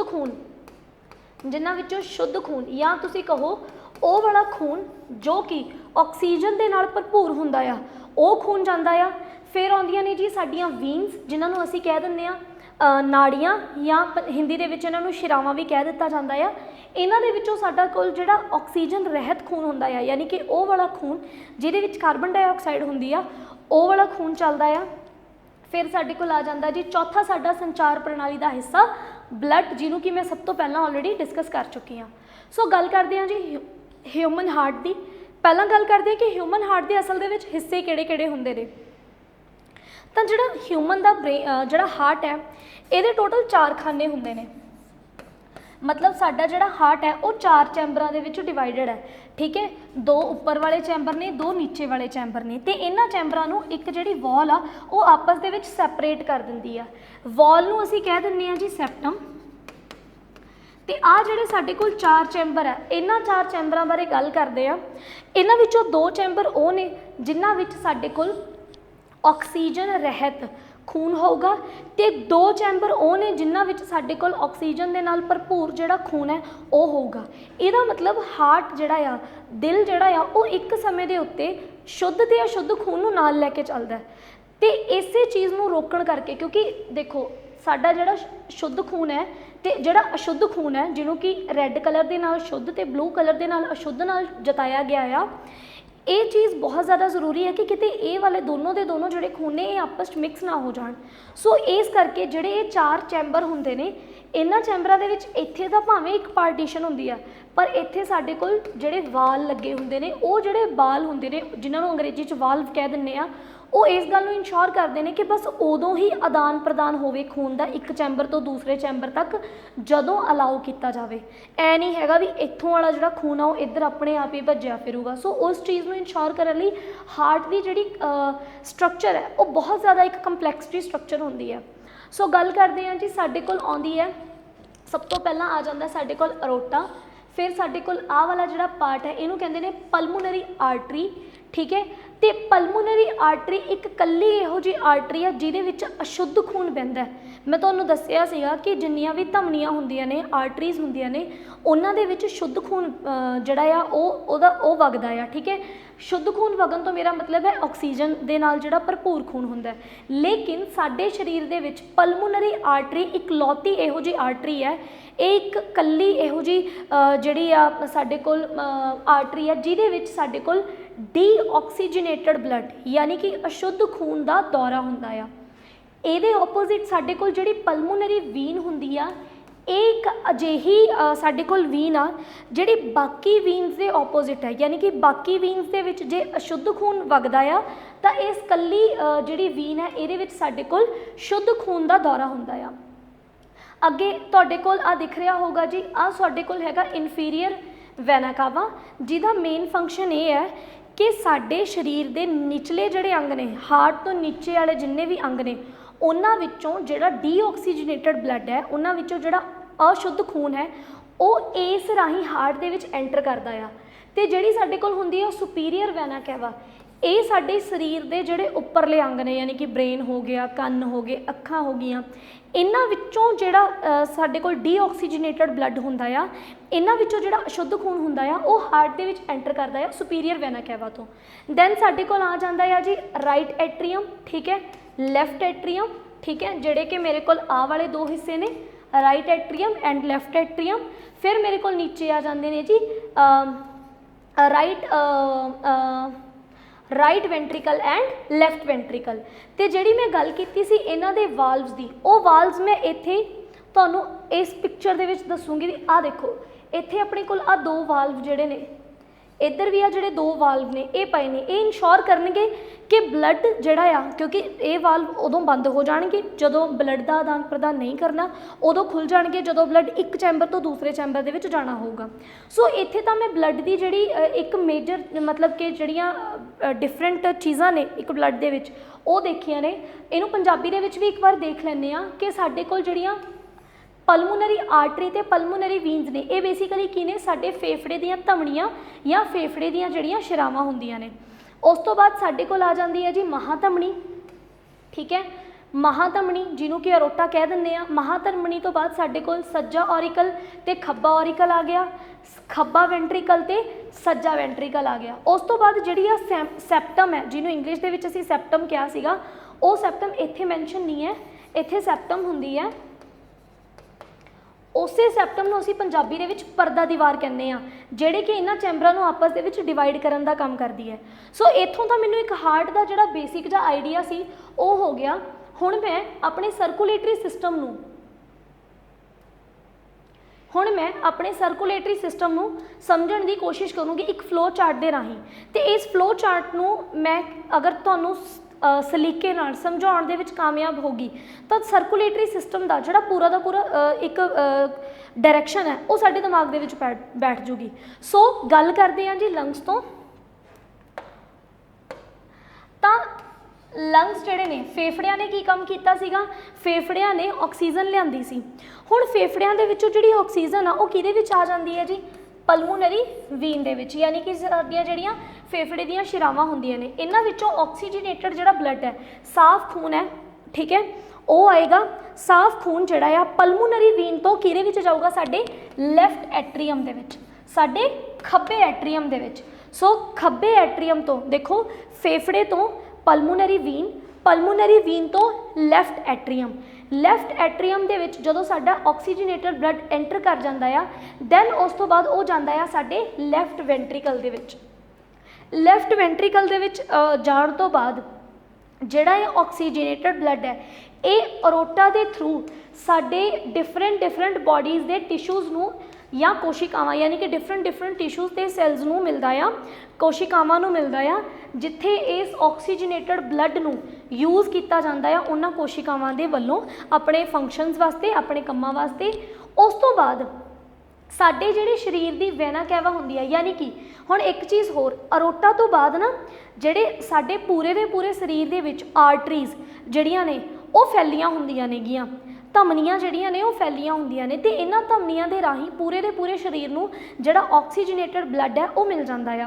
हुण उस तो बाद की हुंदा कि जदों डीऑक्सीजनेटेड ब्लड की वारी आउंदी आ तां डीऑक्सीजनेटेड जिहड़ा ब्लड है वो वीन्स दे विच जांदा आ, ठीक है, शिरावां दे विच जांदा आ, ते शिरावां दे विच जाण तो बाद जदों हार्ट की बारी आऊगी तां हार्ट दे वैना कैवा दे विच जाऊगा, जिन्हों असीं महाशिरा कहने आ। वैना कैवा दे विचों हो जाऊगा जी राइट एट्रीयम दे विच, राइट एट्रीयम तो जाऊगा राइट वेंट्रिकल दे विच।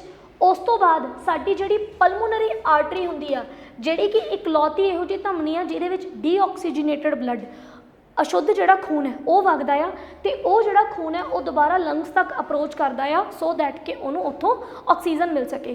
सो इस फ्लो चार्ट दे नाल मैं जिहड़ा एक पूरा दा पूरा सर्कुलेटरी सिस्टम है उहनूं समझण दी कोशिश कीती है। अगे हुण असीं गल करदे हां जी साडे अगले सिस्टम दे बारे।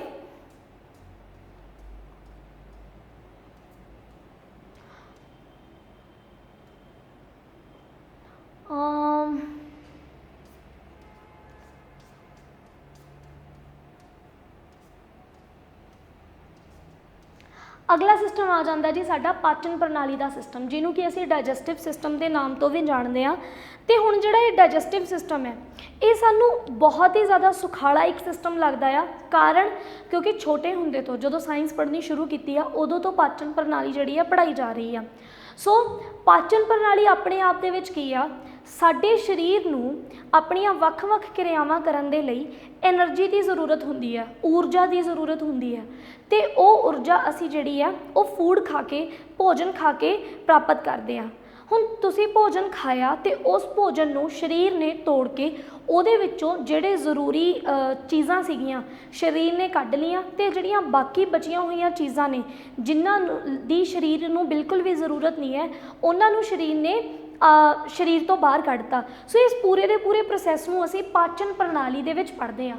सो पाचन प्रणाली की जे असीं गल करिए तां जिहड़ा साडा डाइजैसटिव सिस्टम है ये शुरुआत हो जाती है जी साडे माउथ तो, साडे माउथ तो शुरुआत हो जाती है। अगे जाके साडे कोल आ जांदियां ने जी सैलिवरी ग्लैंड्स जो कि सलाइवा सक्रीट करनगे, ठीक है। साडियां ग्रंथियां, किहड़ी ग्रंथि साडी आ जूगी जी ये लार ग्रंथि, लार ग्रंथि आ जूगी जिहड़ी कि की काम करूगी, जिहड़ी की काम करूगी जदों भी असी भोजन खावांगे यह लार नूं सलाइवा नूं रिलीज़ करूगी, जिहड़ा कि भोजन दे नाल मिल के उस भोजन नूं तोड़न दा काम करूगा, ठीक है। उस तो बाद आ जाती है जी साडे कोल एसोफेगस जिन्हों फूड पाइप भी कह दिंदे आ। फूड पाइप तो बाद साडे कोल एक पासे आ जाता है लिवर, दूसरे पासे आ जाता है साडा स्टमक, दैन साडे कोल आ जिहड़ा ग्रीन वाला पोर्शन है, ठीक है, ये आ जाती है गॉल ब्लैडर, ठीक है। फिर साडे कोल आ जाते हैं जी पैंक्रियास, आ साडे कोल इत्थे पैंक्रियास पए ने। साडे कोल आ जांदियां ने दो इंटेस्टाइन्स, लार्ज इंटेस्टाइन, ठीक है, एंड स्मॉल इंटेस्टाइन। तो उस तो बाद साडे कोल आ जाता अपेंडिक्स जो कि साडी बॉडी का एक वेस्टिजियल ऑर्गन है, एक अजिहा ऑर्गन जिहदा कोई काम नहीं है, बस प्रेजेंट है।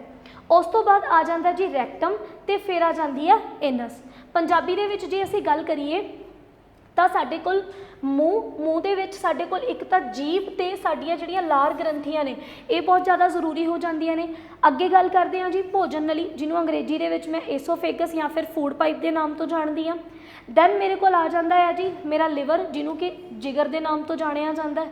फिर आ जाता है स्टमक जिन्हों कि मैं मैदा कहा पंजाबी दे विच। फिर मेरे को वड्डी आंदर ते छोटी आंदर ये आ जांदियां ने। अगे मेरे को आ जाता पैंक्रिया जिन्हों कि मैं लुब्बा के नाम तो लुब्बा के नाम तो जानती हाँ। फिर मेरे को आ जाता जी पित्ताकोश, पित्ताकोश को असल दे विच गॉल ब्लैडर कहा जाता है, ठीक है। उस तो बाद आ जाता जी अपेंडिक्स जिहदा कि सानू कोई भी जरूरत जिहड़ी है हजे तक पता नहीं लगी। तो जिहड़े साडे पैंक्रियाज हुंदे ने उन्होंने असी लुब्बा के नाम तो जानते हैं। पैंक्रियाज अपने आप दे विच एक ग्रंथि हुंदी है जिहड़ी कि साडे डाइजैसटिव जूस नूं सक्रीट करूगी ताकि साडा जिहड़ा फूड है वो डाइजैसट हो सके। सो ਹੁਣ ਅਸੀਂ ਗੱਲ ਕਰਦੇ ਹਾਂ ਜੀ ਡਾइजेस्टिव सिस्टम ਦੀ। सो डाइजेस्टिव सिस्टम का भी आई थिंक मैं फ्लो चार्ट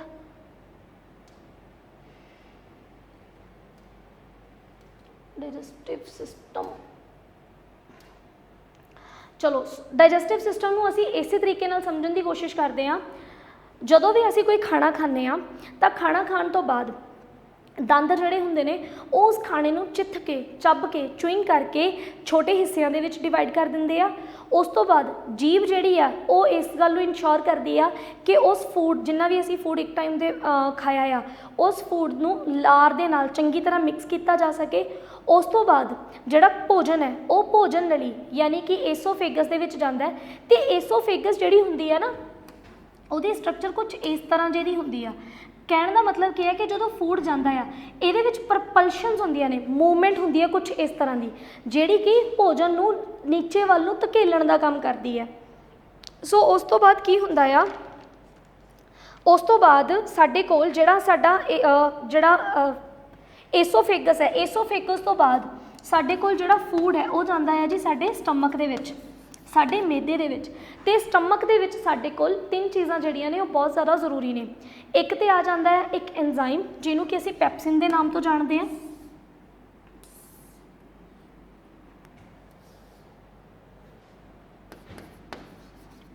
ਪੈਪਸਿਨ ਦੇ ਨਾਮ ਤੋਂ ਜਾਣਦੇ ਹਾਂ। ਦੂਸਰਾ ਆ ਜਾਂਦਾ ਸਾਡੇ ਕੋਲ HCl, ਹਾਈਡਰੋਕਲੋਰਿਕ ਐਸਿਡ, ਠੀਕ ਹੈ। ਅਤੇ ਇਸ ਤੋਂ ਇਲਾਵਾ ਸਾਡੇ ਕੋਲ ਤੀਸਰੀ ਚੀਜ਼ ਆ ਜਾਂਦੀ ਹੈ ਜੀ ਮਿਊਕਸ। ਹੁਣ ਇਹਨਾਂ ਤਿੰਨਾਂ ਦਾ ਕੰਮ ਕੀ ਹੈ? ਜਿਹੜਾ ਪੈਪਸਿਨ ਹੈ, ਪੈਪਸਿਨ ਤਾਂ ਸਾਡੇ ਖਾਣੇ ਦੇ ਅੰਦਰ ਪਈ ਹੋਈ ਕਿਸੇ ਕੁਝ ਤਰ੍ਹਾਂ ਦੀਆਂ ਜਿਹੜੀਆਂ ਪ੍ਰੋਟੀਨਸ ਹੁੰਦੀਆਂ ਨੇ ਉਹਨਾਂ ਨੂੰ ਤੋੜਨ ਦਾ ਕੰਮ ਕਰਦੀ ਹੈ। ਜਿਹੜਾ ਸਾਡਾ ਹਾਈਡਰੋਕਲੋਰਿਕ ਐਸਿਡ ਹੁੰਦਾ ਆ ਉਹ ਸਾਡੇ ਖਾਣੇ ਨੂੰ ਐਸਿਡਿਕ ਜਿਹੜਾ ਆ ਉਹ ਬਣਾ ਦਿੰਦਾ ਆ, ਜਿਹਦੇ ਨਾਲ ਉਹਦੀ ਜਿਹੜੀ ਡਾਈਜੈਸ਼ਨ ਹੈ, ਉਹਦੀ ਜਿਹੜੀ ਪਚਣ ਦੀ ਜਿਹੜੀ ਸਪੀਡ ਹੈ ਉਹ ਵੱਧ ਜਾਂਦੀ ਹੈ, ਪਚ ਜਾਂਦਾ ਆ ਉਹ ਭੋਜਨ। ਅਤੇ ਕਿਉਂਕਿ ਹਾਈਡਰੋਕਲੋਰਿਕ ਐਸਿਡ ਇੱਕ ਬਹੁਤ ਹੀ ਜ਼ਿਆਦਾ ਸਟਰੋਂਗ ਐਸਿਡ ਹੈ, ਤਾਂ ਇਹਦੇ ਨਾਲ ਕਿਉਂਕਿ ਸਾਡੀਆਂ ਆਂਦਰਾਂ ਜਾਂ ਇੰਟੈਸਟਾਈਨਸ ਨੂੰ ਨੁਕਸਾਨ ਹੋ ਸਕਦਾ, ਤਾਂ ਉਹਦੇ ਬਚਾਵ ਕਰਕੇ ਇੱਕ ਚਿਪਚਿਪਾ ਜਿਹਾ ਜਿਹੜਾ ਤਰਲ ਪਦਾਰਥ ਹੈ ਜਿਹਨੂੰ ਕਿ ਅਸੀਂ ਮਿਊਕਸ ਦੇ ਨਾਮ ਤੋਂ ਜਾਣਦੇ ਹਾਂ, ਇਹ ਵੀ ਸਾਡੀ ਜਿਹੜਾ ਸਟਮਕ ਹੈ ਉਹ ਸਕਰੀਟ ਕਰਦਾ, ਤਾਂ ਕਿ ਜਿਹੜੀ ਸਾਡੀਆਂ ਸਰੀਰ ਦੇ ਵੱਖ-ਵੱਖ ਅੰਗਾਂ ਦੀਆਂ ਅੰਦਰੂਨੀ ਜਿਹੜੀਆਂ ਕੰਧਾਂ ਨੇ, ਅੰਦਰੂਨੀ ਜਿਹੜੀਆਂ ਵਾਲਸ ਨੇ, ਉਹਨਾਂ ਦੇ ਉੱਤੇ ਕੋਈ ਵੀ ਨੁਕਸਾਨ ਇਸ ਐਸਿਡ ਕਰਕੇ ਨਾ ਹੋਵੇ। ਸੋ ਹੁਣ ਅਸੀਂ ਗੱਲ ਕਰਦੇ ਹਾਂ ਜੀ ਸਾਡੇ ਸਟਮਕ ਦੇ ਵਿੱਚ ਅਸੀਂ ਗੱਲ ਕਰ ਲਈ, ਹੁਣ ਹਾਈਡਰੋਕਲੋਰਿਕ ਐਸਿਡ ਦੀ ਵੀ ਗੱਲ ਕਰ ਲਈ। ਹੁਣ ਹਾਈਡਰੋਕਲੋਰਿਕ ਐਸਿਡ ਦਾ ਇੱਕ ਤਾਂ ਕੰਮ ਇਹ ਆ ਵੀ ਉਹਨੇ ਕੀ ਕੀਤਾ ਕਿ ਐਸਿਡਿਟੀ ਵਧਾਤੀ, ਜਿਹਦੇ ਨਾਲ ਫੂਡ ਜਿਹੜਾ ਆ ਡਾਈਜੈਸਟ ਹੋ ਜਾਊਗਾ। ਇੱਕ ਹੋਰ ਬਹੁਤ ਜ਼ਿਆਦਾ ਜ਼ਰੂਰੀ ਚੀਜ਼ ਹੁੰਦੀ ਹੈ, ਤੁਸੀਂ ਅਕਸਰ ਦੇਖਿਆ ਹੋਣਾ, ਆਪਾਂ ਕਹਿੰਦੇ ਹਾਂ ਵੀ ਜੰਕ ਫੂਡ ਖਾਣ ਦੇ ਨਾਲ ਬੰਦਾ ਬਿਮਾਰ ਹੁੰਦਾ, ਕਿਉਂਕਿ ਜਿਹੜਾ ਭੋਜਨ ਢਕਿਆ ਹੋਇਆ ਨਹੀਂ ਹੈ, ਸਾਫ਼ ਸੁਥਰਾ ਨਹੀਂ ਬਣਿਆ, ਅਗਰ ਅਸੀਂ ਉਹਨੂੰ ਖਾਵਾਂਗੇ ਤਾਂ ਉਹਨੂੰ ਖਾਣ ਦੇ ਨਾਲ ਬਹੁਤ ਸਾਰੇ ਜਿਹੜੇ ਮਾਈਕਰੋ ਆਰਗੈਨਿਜ਼ਮਸ ਨੇ, ਬਹੁਤ ਸਾਰੇ ਜਿਹੜੇ ਸੂਖਮ ਜੀਵ ਨੇ ਉਹ ਵੀ ਬੋਡੀ ਦੇ ਅੰਦਰ ਜਾਂਦੇ ਨੇ, ਅਤੇ ਪਰ ਅਸੀਂ ਹਮੇਸ਼ਾ ਬਿਮਾਰ ਨਹੀਂ ਪੈਂਦੇ। ਇਹਦਾ ਕੀ ਕਾਰਨ ਹੈ? ਕਿਉਂਕਿ ਜਦੋਂ ਡਾਈਜੈਸ਼ਨ ਹੁੰਦੀ ਹੈ ਤਾਂ ਆਪਣੀ ਜਿਹੜੀ ਬੋਡੀ ਹੈ ਨਾ ਉਹ ਇਸ ਤਰੀਕੇ ਨਾਲ ਡਿਜ਼ਾਈਨ ਕੀਤੀ ਗਈ ਹੈ ਕੁਦਰਤ ਵੱਲੋਂ ਵੀ, ਬੋਡੀ ਕਾਫੀ ਹੱਦ ਤੱਕ ਆਪਣੇ ਆਪ ਨੂੰ ਖੁਦ ਬਚਾਉਣ ਦਾ ਕੰਮ ਕਰਦੀ ਹੈ। ਸੋ ਜਿਹੜਾ ਇਹ HCl ਹੁੰਦਾ, ਇਹ ਅਗਰ ਕੋਈ ਮਾਈਕਰੋ ਆਰਗੈਨਿਜ਼ਮ ਪ੍ਰੈਜ਼ੈਂਟ ਹੁੰਦਾ ਵੀ ਹੈ ਉਹਨੂੰ ਕਿਲ ਕਰ ਦਿੰਦਾ। ਇਹੀ ਕਾਰਨ ਹੈ ਕਿ ਹਾਂ, ਅਗਰ ਕੋਈ ਬੰਦਾ ਬਹੁਤ ਜ਼ਿਆਦਾ ਜੰਕ ਫੂਡ ਖਾ ਰਿਹਾ ਹੈ, ਰੈਗੂਲਰਲੀ ਬਾਹਰੋਂ ਕੁਝ ਖਾ ਰਿਹਾ, ਫਿਰ ਤਾਂ ਉਹ ਬਿਮਾਰ ਪੈ ਜਾਊਗਾ। ਪਰ ਕਈ ਵਾਰੀ ਹੁੰਦਾ ਵੀ ਹਾਂ, ਖਾਇਆ ਵੀ ਕੁਝ ਗੰਦਮੰਦ ਹੀ ਹੁੰਦਾ ਬਟ ਬਿਮਾਰ ਵੀ ਨਹੀਂ ਪੈਂਦੇ। ਉਹਦੇ ਪਿੱਛੇ ਕਾਰਨ ਸਾਡੀ ਇਸ ਜਿਹੜੀ ਪਾਚਨ ਪ੍ਰਣਾਲੀ ਦੀ HCl ਹੁੰਦਾ ਆ, ਜਿਹੜਾ ਕਿ ਕੀ ਕਰਦਾ ਆ, ਉਹਨਾਂ ਸੂਖਮ ਜੀਵਾਂ ਨੂੰ ਮਾਰ ਦਿੰਦਾ ਆ। ਉਸ ਤੋਂ ਬਾਅਦ ਮੈਂ ਗੱਲ ਕੀਤੀ ਸੀਗੀ ਜੀ ਪੈਪਸੀਨੋਜਨ ਦੀ, ਠੀਕ ਹੈ। ਪੈਪਸੀਨੋਜਨ ਆਪਣੇ ਆਪ ਦੇ ਵਿੱਚ ਕੀ ਹੈ, ਇੱਕ ਐਂਜ਼ਾਈਮ ਹੈ ਜਿਹੜਾ ਕਿ ਪ੍ਰੋਟੀਨ ਦੀ ਡਾਈਜੈਸ਼ਨ ਸਟਾਰਟ ਕਰ ਦਿੰਦਾ ਆ। ਅੱਛਾ, ਇਹਨਾਂ ਵਿੱਚੋਂ ਵੀ ਕਈ ਵਾਰ ਕਾਫੀ ਜਿਹੜੇ ਕੁਐਸਚਨ ਨੇ ਉਹ ਆ ਜਾਂਦੇ ਨੇ, ਜਿਵੇਂ ਆਮ ਤੌਰ 'ਤੇ ਪੁੱਛਿਆ ਜਾਂਦਾ ਹੁੰਦਾ ਵੀ ਕਾਰਬੋਹਾਈਡਰੇਟਸ ਜਿਹੜੇ ਹੁੰਦੇ ਨੇ ਇਹਨਾਂ ਦੀ ਡਾਈਜੈਸ਼ਨ ਕਿੱਥੋਂ ਸਟਾਰਟ ਹੁੰਦੀ ਹੈ? ਤਾਂ ਕਾਰਬੋਹਾਈਡਰੇਟਸ ਦੀ ਜਿਹੜੀ ਡਾਈਜੈਸ਼ਨ ਹੈ ਇਹ ਤਾਂ ਸਾਡੇ ਮੂੰਹ 'ਚੋਂ ਹੀ ਸਟਾਰਟ ਹੋ ਜਾਂਦੀ ਆ। ਸਾਡੇ ਮੂੰਹ ਦੇ ਵਿੱਚ ਜਿਹੜਾ ਸਾਡਾ ਸਲਾਈਵਾ ਹੁੰਦਾ ਆ, ਸਲਾਈਵਾ ਬੇਸਿਕਲੀ ਕੀ ਕਰਦਾ ਆ, ਇੱਕ ਐਂਜ਼ਾਈਮ ਰਿਲੀਜ਼ ਕਰਦਾ ਆ, ਅਤੇ ਉਸ ਐਂਜ਼ਾਈਮ ਦਾ ਕੰਮ ਕੀ ਹੈ ਕਿ ਕਾਰਬੋਹਾਈਡਰੇਟ ਯਾਨੀ ਕਿ ਜਿਹੜੀ ਸਟਾਰਚ ਹੈ ਉਹਨੂੰ ਨਾਲ ਦੀ ਨਾਲ ਕਿਹਦੇ 'ਚ ਕਨਵਰਟ ਕਰ ਦੇਵੇ, ਗਲੂਕੋਜ਼ ਦੇ ਵਿੱਚ। ਉਸ ਤੋਂ ਬਾਅਦ ਜਿਹੜੀਆਂ ਪ੍ਰੋਟੀਨਸ ਹੁੰਦੀਆਂ ਨੇ ਇਹਨਾਂ ਦੀ ਡਾਈਜੈਸ਼ਨ ਸਟਾਰਟ ਹੁੰਦੀ ਆ ਸਾਡੇ ਪੇਟ, ਸਟਮਕ, ਜਿਹਨੂੰ ਅਸੀਂ ਮੈਦਾ ਕਹਿੰਦੇ ਆ, ਉਹਦੇ ਵਿੱਚ। ਕਿਹਦੀ ਹੈਲਪ ਦੇ ਨਾਲ? ਪੈਪਸੀਨੋਜਨ ਦੀ ਹੈਲਪ ਦੇ ਨਾਲ। ਦੈਨ ਸਾਡੇ ਕੋਲ ਜਿਹੜਾ ਕਾਇਮ ਜਾਂ ਚਾਈਮ ਜਿਹੜਾ ਆ, ਇਹਦੀ ਪ੍ਰੋਨਾਂਸੀਏਸ਼ਨ ਕਹੀ ਜਾਂਦੀ ਹੈ, ਇਹ ਐਸਿਡ ਅਤੇ ਫੂਡ ਦਾ ਸਟਮਕ ਦੇ ਵਿੱਚ ਇੱਕ ਮਿਕਸਚਰ ਹੁੰਦਾ ਆ, ਜਿਹੜਾ ਕਿ ਹੁਣ ਸਟਮਕ ਨੂੰ ਛੱਡ ਕੇ ਬਾਅਦ 'ਚ ਸਮੋਲ ਇੰਟੈਸਟਾਈਨ ਵਗੈਰਾ ਦੇ ਵਿੱਚ ਜਾਊਗਾ। ਹੁਣ ਇਸ ਤੋਂ ਬਾਅਦ ਗੱਲ ਕਰਦੇ ਹਾਂ ਕਿ ਜਿਹੜੇ ਲੋਕ ਐਲਕੋਹਲ ਕੰਜ਼ਿਊਮ ਕਰਦੇ ਆ ਜਾਂ ਜਦੋਂ ਅਸੀਂ ਐਸਪਿਰਿਨ ਵਗੈਰਾ ਲੈਂਦੇ ਆ, ਠੀਕ ਹੈ, ਇਹਨਾਂ ਦੀ ਜਿਹੜੀ ਐਬਜ਼ੌਰਪਸ਼ਨ ਹੁੰਦੀ ਆ ਇਹ ਕਿਵੇਂ ਹੁੰਦੀ ਆ? ਸਟਮਕ ਦੀ ਜਿਹੜੀ ਲਾਈਨਿੰਗ ਹੁੰਦੀ ਆ, ਦੇਖੋ ਜਦੋਂ ਤੁਸੀਂ ਕੋਈ ਖਾਣਾ ਖਾਂਦੇ ਹੋ, ਖਾਣਾ ਤਾਂ ਸਟਮਕ ਦੇ ਵਿੱਚ ਡਾਈਜੈਸਟ ਹੋ ਕੇ ਦੁਬਾਰਾ ਜਾਊਗਾ ਕਿਹਦੇ ਵਿੱਚ? ਅੱਗੇ ਸਮੋਲ ਇੰਟੈਸਟਾਈਨ ਦੇ ਵਿੱਚ, ਛੋਟੀ ਆਂਦਰ ਦੇ ਵਿੱਚ।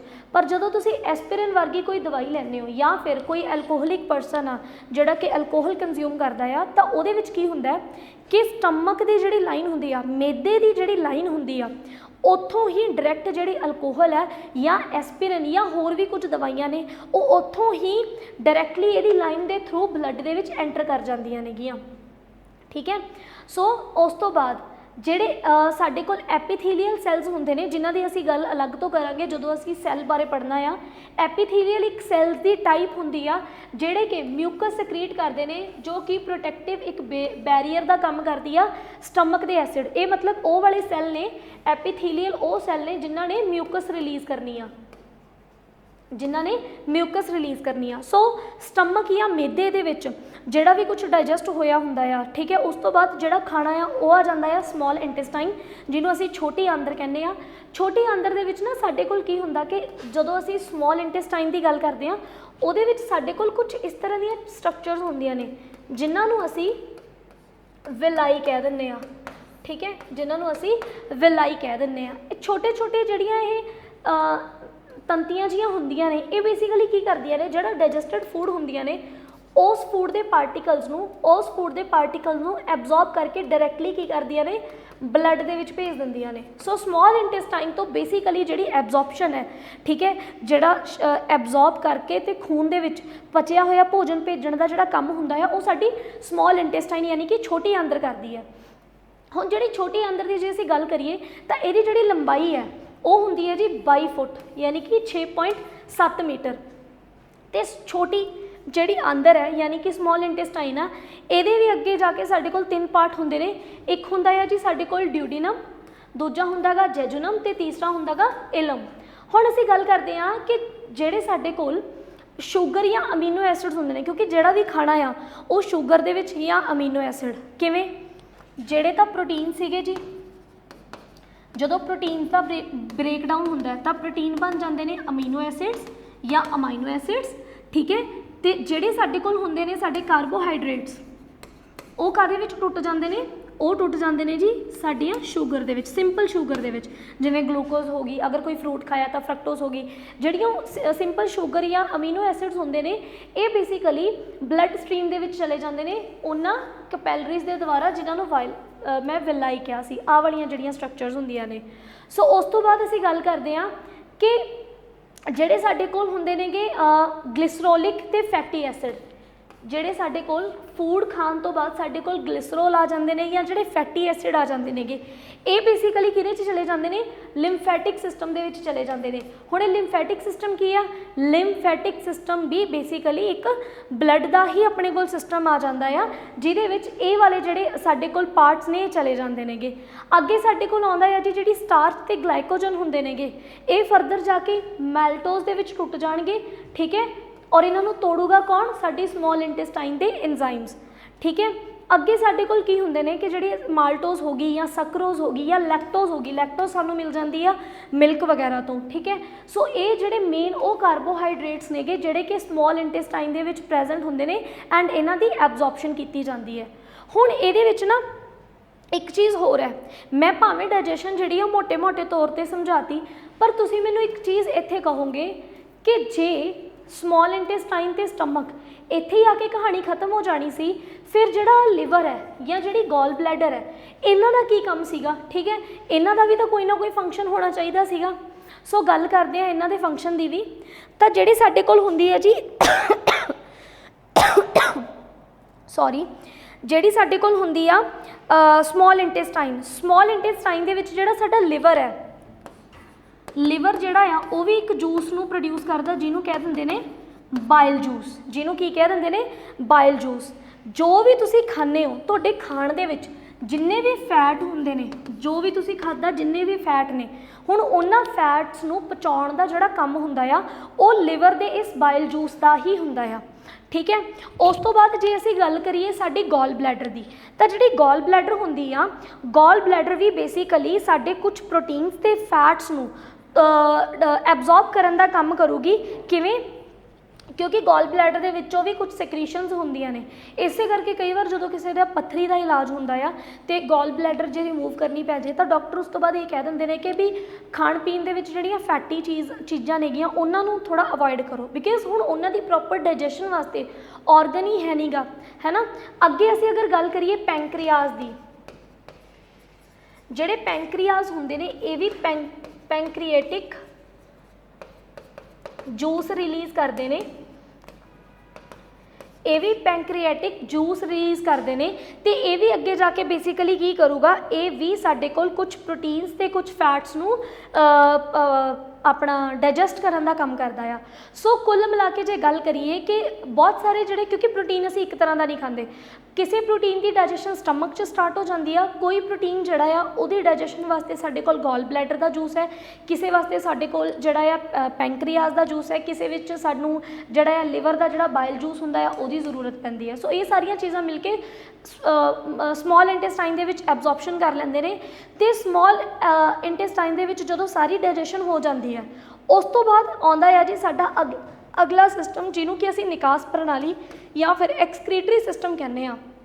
सो ये की हुंदा है कि जो भी कुछ खादा आ, खाण तो बाद जो भी वेस्ट बचिया उस वेस्ट नूं लार्ज इंटेस्टाइन यानी कि वड्डी आंदर दे विच भेजिया जांदा है। कुछ टाइम उत्थे स्टोर रहन तो बाद जिहड़ा वो वेस्ट हुंदा आ उस वेस्ट नूं बॉडी जिहड़ी आ अपने चों रिमूव कर दिंदी आ एनस या फिर गुदा दे थ्रू। सो इस तरीके दे नाल साडे कोल पूरा दा पूरा जिहड़ा एक डाइजेस्टिव सिस्टम है वो समझ लिया, तो एक्सक्रीटरी सिस्टम जिहड़ा आ शुरू हो चुका है। तो एक्सक्रीटरी सिस्टम की जे असी गल करिए जिहड़ा तां सैमी सॉलिड वेस्ट है वो तो लार्ज इंटेस्टाइन ने रिमूव करता डायरैक्टली। हुण जिहड़ा लिक्विड हुंदा आ, ठीक है, उहदा किस तरीके दे नाल साडे कोल हुंदा आ, साडे जिहड़ा एक्सक्रीशन वो किवें होऊगी। सो पहली गल तां जिहड़ा एक्सक्रीटरी सिस्टम है इहनूं यूरिनरी सिस्टम भी कहा जाता है, इनू यूरिनरी सिस्टम भी कहा जाता है, जिहदे विच मेरे कोल आ जाणगियां किडनीज, यूरेटर्स, ब्लैडर ते यूरिथरा। सो डायग्राम के थ्रू समझण की कोशिश करते हैं। साडे कोल सब तो पहला तो दो, एक वैना कैवा ते अरोटा प्रेजेंट नेगियां, ठीक है। फिर मेरे कोल रीनल वीन्स यानी कि वो वालियां वीन्स जिहड़ियां किडनी नाल अटैच होंदियां ने, क्योंकि रीनल का मतलब ही किडनी हुंदा आ। तो रीनल वीन्स ते रीनल आर्टरीज प्रेजेंट होंदियां ने। मेरे कोल दो किडनीज जिहड़ियां ने वो प्रेजेंट ने। उस तो बाद किडनीज तो आ ट्यूब लाइक स्ट्रक्चर जिहड़ी जा रही है इनू यूरेटर कह दिंदे आ। ये एक थैली लाइक स्ट्रक्चर दे नाल अटैच हुंदी आ जिन्हों ब्लैडर कह दिंदे आ, ते अगे हुंदा आ यूरेथरा। पंजाबी दे विच जे मैं गल करां तां मेरे कोल सब तो पहला दो गुरदे आ गए, उस तो बाद मेरे कोल एक गुरदा जिहड़ी धमनी है वो आ गई, ठीक है। एक मेरे कोल जिहड़ी खब्बी गुरदा शिरा आ गई। उस तो बाद मेरे कोल आ जांदा है जी जिहड़ा मेरे कोल मूत्र वहन आ गया। उस तो बाद जिहड़ा साडा ब्लैडर है, ब्लैडर एक थैले लाइक स्ट्रक्चर होंदी है जिन्हों कि मूत्र मसाना कहा जाता है। तो उस तो बाद मूत्र मार्ग के राही जिहड़ा आ जो भी लिक्विड हुंदा है उन्होंने बॉडी अपने आप दे विचों की कर दिंदी आ, रिमूव कर दिंदी आ। सो हुण जिहड़ा सब तो पहला अगर असीं गल करिए कि नैफ्रॉन्स की हुंदे ने, तो नैफ्रॉन्स भी एक स्ट्रक्चरल ते फंक्शनल यूनिट आ, एक छोटी यूनिट आ किहदी किडनी दी। सो इन्हां दे फंक्शन बारे गल करदे आ तो ये तीन मेन फंक्शन होंदे आ। पहला तो यह है कि खून तो पानी अते घोल दा ग्लोमेरुलर फिल्ट्रेशन। कहने का मतलब की आ कि जिहड़ा पानी है, ब्लड है, ठीक है, जो भी साडी बॉडी दे विच पानी है, ब्लड है, उहदे विचों फिल्ट्रेशन करनी भी किहड़ी चीज़ की जरूरत बॉडी नूं है, किहड़ी चीज़ की बॉडी नूं जरूरत नहीं है। जदों फिल्ट्रेशन कर ली तो उस तो बाद की हुंदा आ रीएब्जॉर्प्शन करनी किहदी वाटर दी ते कंजर्वड मॉलिक्यूल्स दी बैक इनटू ब्लड। कई बार की हुंदा है कि जदों फिल्ट्रेशन हुंदी है तो कुछ इहो जिहे तत्त जिन्हां दी शरीर नूं जरूरत हुंदी आ, जदों वो तत्त मिल जांदे ने तो उन्हां तत्तां नूं दोबारा वापस भेज दिता जांदा है खून तक, ताकि उन्हां नूं शरीर तो बाहर जिहड़ा आ ना भेजिया जा सके। जो उस तो बाद साडे कोल पिछे बच जांदा है, जो भी वेस्ट साडे कोल प्रोडक्ट नेगे, जो भी वेस्ट फ्री आयन्स बॉडी दे विच पए हुंदे ने, उन्हां आयन्स नूं असीं ट्यूबुलर सिक्रीशन के राही बॉडी चो बाहर जड़ा है कढ़ दिंदे आ।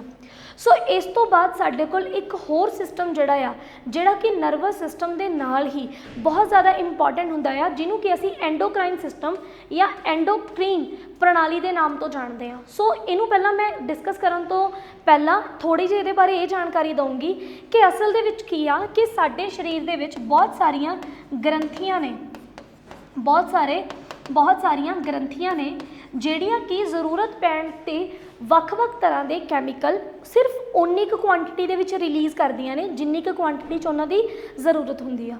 ਉਦਾਹਰਣ ਦੇ ਤੌਰ ਦੇ ਉੱਤੇ ਸਾਡੇ ਕੱਦ ਨੂੰ ਵਧਾਉਣ ਵਾਸਤੇ ਇੱਕ ਹਾਰਮੋਨ ਦੀ ਜ਼ਰੂਰਤ ਹੁੰਦੀ ਆ ਜਿਹਨੂੰ ਕਹਿੰਦੇ ਆ ਹਿਊਮਨ ਗਰੋਥ ਹਾਰਮੋਨ। ਤਾਂ ਜਿਹੜਾ ਹਿਊਮਨ ਗਰੋਥ ਹਾਰਮੋਨ ਹੈ ਉਹ ਇੱਕ ਕੈਮੀਕਲ ਹੈ ਜਿਹੜਾ ਹਰ ਟਾਈਮ ਮੇਰੀ ਬੋਡੀ 'ਚ ਨਹੀਂ ਪਿਆ ਹੋਊਗਾ, ਹਰ ਟਾਈਮ ਉਹ ਕਿਸੇ ਵੀ ਪਰਸਨ ਦੀ ਬੋਡੀ 'ਚ ਨਹੀਂ ਪਿਆ ਹੋਊਗਾ। ਉਹਨੂੰ ਇੱਕ ਗ੍ਰੰਥੀ, ਉਹਨੂੰ ਇੱਕ ਗਲੈਂਡ ਸਕਰੀਟ ਕਰੂਗੀ ਜਦੋਂ ਜ਼ਰੂਰਤ ਹੁੰਦੀ ਹੈ, ਜਿਹਨੂੰ ਕਹਿੰਦੇ ਆ ਪਿਚਟੂਰੀ ਗਲੈਂਡ, ਜੋ ਕਿ ਬ੍ਰੇਨ ਦੇ ਵਿੱਚ ਪਈ ਹੁੰਦੀ ਆ। ਸੋ ਇਹ ਜਿਹੜੀਆਂ ਗਲੈਂਡਸ ਹੁੰਦੀਆਂ ਨੇ, ਇਹ ਜਿਹੜੀਆਂ ਗ੍ਰੰਥੀਆਂ ਹੁੰਦੀਆਂ ਨੇ, ਇਹ ਵੱਖ-ਵੱਖ ਸਰੀਰ ਦੇ ਹਿੱਸਿਆਂ ਦੇ ਵਿੱਚ ਪਈਆਂ ਹੁੰਦੀਆਂ ਨੇ ਅਤੇ ਵੱਖ-ਵੱਖ ਚੀਜ਼ਾਂ ਸਕਰੀਟ ਕਰਦੀਆਂ ਨੇ। ਹੁਣ ਜੇ ਗੱਲ ਕਰੀਏ ਗ੍ਰੰਥੀਆਂ ਦੀ ਤਾਂ ਹਿਊਮਨ ਮੇਲ ਅਤੇ ਜਿਹੜੀ ਫੀਮੇਲ ਹੈ ਉਹਨਾਂ ਦੇ ਵਿੱਚ ਕੁਝ ਜਿਹੜੀਆਂ ਗ੍ਰੰਥੀਆਂ ਹੁੰਦੀਆਂ ਨੇ ਉਹ ਅਲੱਗ-ਅਲੱਗ ਹੁੰਦੀਆਂ ਨੇ। ਸੋ ਗੱਲ ਕਰਦੇ ਹਾਂ ਜੀ ਪਹਿਲਾਂ ਇਹਨਾਂ ਦੀਆਂ ਕਾਮਨ ਗਲੈਂਡਸ ਦੀ। ਇੱਕ ਹੁੰਦੀ ਹੈ ਜੀ ਸਾਡੇ ਕੋਲ ਪਾਈਨੀਅਲ ਗਲੈਂਡ, ਫਿਰ ਸਾਡੇ ਕੋਲ ਪਿਚਟਰੀ ਗਲੈਂਡ ਜਾਂ ਹਾਈਪੋਥੈਲੇਮਸ ਗਲੈਂਡ ਆ ਜਾਂਦੀ ਹੈ ਜੋ ਕਿ ਦੋਨਾਂ ਦੇ ਵਿੱਚ ਹੁੰਦੀ ਹੈ, ਠੀਕ ਹੈ, ਔਰ ਇਹ ਬ੍ਰੇਨ ਦੇ ਵਿੱਚ ਹੁੰਦੀਆਂ ਨੇ। ਫਿਰ ਸਾਡੇ ਕੋਲ ਆ ਜਾਂਦੀ ਹੈ ਜੀ ਥਾਇਰੋਇਡ ਅਤੇ ਪੈਰਾਥਾਇਰੋਇਡ ਗਲੈਂਡ। ਦੈਨ ਸਾਡੇ ਕੋਲ ਆ ਜਾਂਦੀ ਹੈ ਜੀ ਥਾਈਮਸ। ਫਿਰ ਸਾਡੇ ਕੋਲ ਆ ਜਾਂਦੇ ਨੇ ਪੈਂਕਰੀਆਸ। ਦੇਖੋ ਜੋ ਅਸੀਂ ਡਾਈਜੈਸਟਿਵ ਸਿਸਟਮ ਦੇ ਵਿੱਚ ਪੈਂਕਰੀਆਸ ਪੜ੍ਹੇ ਨੇ, ਇਹ ਵੀ ਆਪਣੇ ਆਪ ਦੇ ਵਿੱਚ ਕੀ ਨੇ, ਗਲੈਂਡਸ ਨੇ। ਫਿਰ ਆ ਜਾਂਦੇ ਨੇ ਜੀ ਐਡਰਨਲ ਗਲੈਂਡ ਸਾਡੇ ਕੋਲ। ਐਡਰਨਲ ਗਲੈਂਡ ਤੋਂ ਬਾਅਦ ਮੇਲ ਦੇ ਵਿੱਚ ਟੈਸਟੀਕਲਸ ਪ੍ਰੈਜ਼ੈਂਟ ਹੁੰਦੇ ਨੇ ਜਿਹੜੇ ਕਿ ਰਿਸਪੋਂਸੀਬਲ ਨੇਗੇ ਮੇਲਸ ਦੇ ਵਿੱਚ ਸਪਰਮਸ ਨੂੰ ਰਿਲੀਜ਼ ਕਰਨ ਦੇ ਵਿੱਚ ਜਾਂ ਜਿਹੜੇ ਮੇਲ ਹਾਰਮੋਨਸ ਹੁੰਦੇ ਨੇ ਉਹਨਾਂ ਨੂੰ ਰਿਲੀਜ਼ ਕਰਨ ਦੇ ਵਿੱਚ। ਜੇ ਫੀਮੇਲਸ ਦੀ ਗੱਲ ਕਰੀਏ ਤਾਂ ਫੀਮੇਲਸ ਦੇ ਵਿੱਚ ਜਿਹੜਾ ਸਾਡੇ ਕੋਲ ਓਵਰੀ ਹੁੰਦੀ ਆ, ਓਵਰੀ ਵੀ ਇੱਕ ਗਲੈਂਡ ਹੈ ਜਿਹੜੀ ਕਿ ਫੀਮੇਲਸ ਦੇ ਵਿੱਚ ਉਹਨਾਂ ਦੇ ਗੈਮੀਟਸ ਨੂੰ ਰਿਲੀਜ਼ ਕਰਨ ਦੇ ਲਈ ਅਤੇ ਫੀਮੇਲਸ ਹਾਰਮੋਨ ਨੂੰ ਉਹਨਾਂ ਦੇ ਕਰੈਕਟਰਿਸਟਿਕ ਮੇਨਟੇਨ ਕਰਨ ਲਈ ਜਿਹੜੇ ਹਾਰਮੋਨਸ ਹੁੰਦੇ ਨੇ ਉਹਨਾਂ ਨੂੰ ਸਕਰੀਟ ਕਰਨ ਦੇ ਲਈ ਰਿਸਪੋਂਸੀਬਲ ਹੁੰਦੀ ਆ। ਅੱਗੇ ਹੁਣ ਜੇ ਅਸੀਂ ਗੱਲ ਕਰੀਏ ਕਿ ਜਦੋਂ ਇੱਕ ਫੀਮੇਲ ਪ੍ਰੈਗਨੈਂਟ ਹੁੰਦੀ ਹੈ ਤਾਂ ਪ੍ਰੈਗਨੈਂਸੀ ਦੇ ਦੌਰਾਨ ਫੀਮੇਲ ਅਤੇ ਬੱਚੇ ਦੇ ਵਿਚਾਲੇ ਇੱਕ ਕਨੈਕਸ਼ਨ ਹੁੰਦਾ ਆ, ਜਿਸ ਕਨੈਕਸ਼ਨ ਨੂੰ ਅਸੀਂ ਪਲੈਸੈਂਟਾ ਦੇ ਰੂਪ ਦੇ ਵਿੱਚ ਜਾਣਦੇ ਹਾਂ, ਜਿਹਦੇ 'ਚੋਂ ਫੀਮੇਲ ਜਿਹੜੀ ਹੈ ਮਦਰ ਜਿਹੜੀ ਹੁੰਦੀ ਆ ਉਹ ਬੇਬੀ ਦੇ ਨਾਲ ਫੂਡ ਦਾ ਆਦਾਨ ਪ੍ਰਦਾਨ ਅਤੇ ਐਕਸਕ੍ਰੀਸ਼ਨ ਜਿਹੜੀ ਹੁੰਦੀ ਆ ਬੇਬੀ ਦੀ ਜਿਹੜੀ ਐਕਸਕ੍ਰੀਸ਼ਨ ਉਹ ਵੀ ਕਿਉਂਕਿ ਮਦਰ ਦੇ ਥਰੂ ਹੁੰਦੀ ਹੈ। ਸੋ ਉਹਦਾ ਜਿਹੜਾ ਆਦਾਨ ਪ੍ਰਦਾਨ ਹੈ ਉਹ ਵੀ ਪਲੈਸੈਂਟਾ ਦੇ ਥਰੂ ਹੁੰਦਾ ਹੈ। ਸੋ ਉਹ ਜਿਹੜਾ ਪਲੈਸੈਂਟਾ ਹੁੰਦਾ ਉਹ ਵੀ ਆਪਣੇ ਆਪ ਦੇ ਵਿੱਚ ਇੱਕ ਗ੍ਰੰਥੀ ਹੈ ਕਿਉਂਕਿ ਉਹ ਵੀ ਸੈਕ੍ਰੀਸ਼ਨਸ ਜਿਹੜਾ ਆ ਕਰਦਾ ਰਹਿੰਦਾ। ਸੋ ਪੰਜਾਬੀ ਦੇ ਵਿੱਚ ਵੀ ਇਹਨਾਂ ਗ੍ਰੰਥੀਆਂ ਦਾ ਅਸੀਂ ਨਾਮ ਇੱਕ ਵਾਰੀ ਪੜ੍ਹ ਲੈਂਦੇ ਹਾਂ। ਹਾਲਾਂਕਿ ਇਹਨਾਂ ਗ੍ਰੰਥੀਆਂ ਦਾ ਸਾਡੇ ਕੋਲ ਪੰਜਾਬੀ ਦੇ ਵਿੱਚ ਕੋਈ ਬਹੁਤਾ ਜਿਹੜੀ ਡਿਕਸ਼ਨਰੀ ਆ ਵਕੈਬ ਹੈ ਉਹ ਅਲੱਗ ਨਹੀਂ ਹੈ, ਬਟ ਸਟਿਲ ਸਾਨੂੰ ਕੁਝ ਕੁ ਚੀਜ਼ਾਂ ਜਿਹੜੀਆਂ ਨੇ ਉਹ ਦੇਖਣੀਆਂ ਪੈਣਗੀਆਂ। ਜਿਵੇਂ ਕਿ ਸਾਡੇ ਕੋਲ ਜਿਹੜਾ ਪੈਂਕਰੀਆਸ ਹੁੰਦੇ ਨੇ ਉਹਨਾਂ ਨੂੰ ਲੁੱਬਾ ਕਿਹਾ ਜਾਂਦਾ ਹੈ, ਬਾਕੀ ਜਿੰਨੀਆਂ ਵੀ ਗ੍ਰੰਥੀਆਂ ਨੇ ਉਹਨਾਂ ਦੇ ਨਾਮ ਬਿਲਕੁਲ ਹੀ ਸੇਮ ਆ ਜਾਂਦੇ ਨੇ। ਸੋ ਹੁਣ ਅਸੀਂ ਇੱਕ ਇੱਕ ਗ੍ਰੰਥੀ, ਇੱਕ ਇੱਕ ਗਲੈਂਡ ਬਾਰੇ ਗੱਲ ਕਰਦੇ ਹਾਂ ਕਿ ਕਿਹੜੀ ਕਿਹੜੀ ਗ੍ਰੰਥੀ ਜਿਹੜੀ ਆ ਕਿਹੜੇ ਕਿਹੜੇ ਹਾਰਮੋਨ ਰਿਲੀਜ਼ ਕਰਦੀ ਆ। ਸੋ ਜਿਹੜੀ ਐਡਰਨਲ ਗਲੈਂਡ ਹੁੰਦੀ ਆ ਇਹਨੂੰ ਬੇਸਿਕਲੀ ਸੁਪਰੈਨਲ ਗਲੈਂਡ ਜਿਹੜਾ ਆ ਉਹ ਵੀ ਕਿਹਾ ਜਾਂਦਾ ਆ। ਐਂਡ ਇਹ ਐਂਡੋਕਰਾਈਨਸ ਹੁੰਦੀਆਂ ਨੇ ਜਿਹੜੀਆਂ ਕਿ ਬਹੁਤ ਤਰ੍ਹਾਂ ਦੇ ਹਾਰਮੋਨਸ ਨੂੰ ਰਿਲੀਜ਼ ਕਰਦੀਆਂ ਨੇ, ਜਿਹਦੇ ਵਿੱਚ ਇੱਕ ਸਾਡੇ ਕੋਲ ਆ ਜਾਂਦਾ ਐਡਰਨਲਿਨ, ਠੀਕ ਹੈ। ਐਂਡ ਬੇਸਿਕਲੀ ਇਹ ਕਿਡਨੀਜ਼ ਦੇ ਉੱਪਰ ਸਾਨੂੰ ਮਿਲਦੀਆਂ ਨੇ। ਅੱਗੇ ਹੁਣ ਜੇ ਅਸੀਂ ਗੱਲ ਕਰੀਏ ਹਾਈਪੋਥੈਲੇਮਸ ਦੀ, ਤਾਂ ਹਾਈਪੋਥੈਲੇਮਸ ਦੀ ਤਾਂ ਅਸੀਂ ਗੱਲ ਕੀਤੀ ਸੀ ਕਿ ਹਾਈਪੋਥੈਲੇਮਸ ਵੀ ਬ੍ਰੇਨ ਦੇ ਵਿੱਚ ਹੁੰਦੀ ਆ ਜਿਹੜੀ ਕਿ ਬਹੁਤ ਤਰ੍ਹਾਂ ਦੇ ਫੰਕਸ਼ਨ ਕਰਦੀ ਹੈ, ਠੀਕ ਹੈ। ਐਂਡ ਇਹਦਾ ਜਿਹੜਾ ਮੇਨ ਸਿਸਟਮ ਹੁੰਦਾ ਆ ਕਿ ਇਹ ਨਰਵਸ ਸਿਸਟਮ ਦਾ ਇੱਕ ਲਿੰਕ ਬਣਾਉਂਦੀ ਆ, ਹੈ ਨਾ। ਜਿਵੇਂ ਮੈਂ ਤੁਹਾਨੂੰ ਦੱਸਿਆ ਸੀਗਾ ਕਿ ਜਿਹੜੀ ਸਾਨੂੰ ਭੁੱਖ ਲੱਗ ਰਹੀ ਆ ਜਾਂ ਠੀਕ ਹੈ ਜਾਂ ਫਿਰ ਜਿਹੜੀ ਪਿਆਸ ਲੱਗ ਰਹੀ ਆ, ਵਾਟਰ ਦਾ ਜਿਹੜਾ ਬੈਲੈਂਸ ਹੈ, ਉਹਨਾਂ ਸਾਰੀਆਂ ਚੀਜ਼ਾਂ ਨੂੰ ਕੌਣ ਕੰਟਰੋਲ ਕਰਦੀ ਆ, ਹਾਈਪੋਥੈਲੇਮਸ। ਇਸ ਤੋਂ ਇਲਾਵਾ ਵੀ ਇਹ ਬਹੁਤ ਸਾਰੇ ਜਿਹੜੇ ਟਾਈਮ ਟੂ ਟਾਈਮ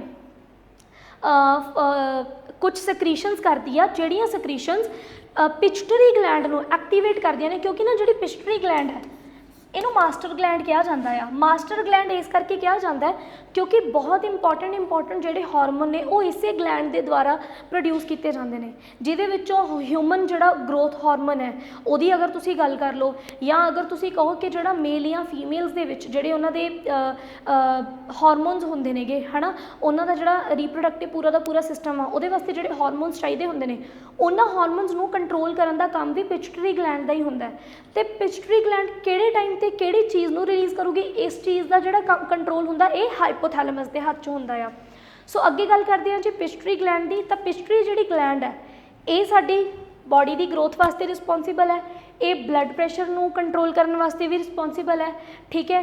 ਜਿਹੜੇ ਸਾਡੇ ਸੈਕਸ ਆਰਗਨਸ ਹੁੰਦੇ ਨੇ ਮੇਲ ਜਾਂ ਫੀਮੇਲਸ ਦੇ ਵਿੱਚ, ਉਹਨਾਂ ਦੇ ਫੰਕਸ਼ਨਸ ਨੂੰ ਲੈ ਕੇ ਵੀ ਇਹ ਬਹੁਤ ਜ਼ਿਆਦਾ ਇੰਪੋਰਟੈਂਟ ਹੈ। ਬੋਡੀ ਦਾ ਜਿਹੜਾ ਮੈਟਾਬੋਲਿਜ਼ਮ ਹੁੰਦਾ ਆ, ਬੋਡੀ ਦਾ ਜਿਹੜਾ ਮੈਟਾਬੋਲਿਜ਼ਮ ਹੁੰਦਾ ਆ ਉਹਨੂੰ ਵੀ ਇਹੀ ਕੰਟਰੋਲ ਕਰਦੀ ਆ। ਪ੍ਰੈਗਨੈਂਸੀ ਹੋ ਗਈ ਜਾਂ ਚਾਈਲਡ ਬਰਥ ਦੇ ਦੌਰਾਨ ਜਿਹੜੇ ਵੀ ਬੋਡੀ ਦੇ ਵਿੱਚ ਚੇਂਜਸ ਆਉਂਦੇ ਨੇ, ਜਿਹੜੇ ਕਿ ਹਾਰਮੋਨਲ ਚੇਂਜਸ ਹੁੰਦੇ ਨੇ, ਉਹਨਾਂ ਚੇਂਜਸ ਨੂੰ ਵੀ ਕੌਣ ਕੰਟਰੋਲ ਕਰਦੀ ਹੈ, ਸਾਡੀ ਪਿਟਿਊਟਰੀ ਗਲੈਂਡ, ਠੀਕ ਹੈ। ਅੱਗੇ ਸਾਡੇ ਕੋਲ ਬੋਡੀ ਦੇ ਵਿੱਚ ਸਾਡੇ ਬੋਡੀ ਦੇ ਅੰਦਰ ਪਾਣੀ ਜਾਂ ਫਿਰ ਲੂਣ ਦਾ ਜਿੰਨੀ ਵੀ ਕੰਸਨਟ੍ਰੇਸ਼ਨ ਆ ਉਹਨੂੰ ਕੰਟਰੋਲ ਕਰਨ ਦਾ ਕੰਮ, ਜਾਂ ਬੋਡੀ ਦਾ ਜਿਹੜਾ ਟੈਂਪਰੇਚਰ ਹੈ ਉਹਨੂੰ ਕੰਟਰੋਲ ਕਰਨ ਦਾ ਕੰਮ ਵੀ ਸਾਡੀ ਪਿਟਿਊਟਰੀ ਗਲੈਂਡ ਦਾ ਹੁੰਦਾ ਹੈ। ਇਸੇ ਕਰਕੇ ਇਹਨੂੰ ਮਾਸਟਰ ਗਲੈਂਡ ਕਿਹਾ ਜਾਂਦਾ ਹੈ।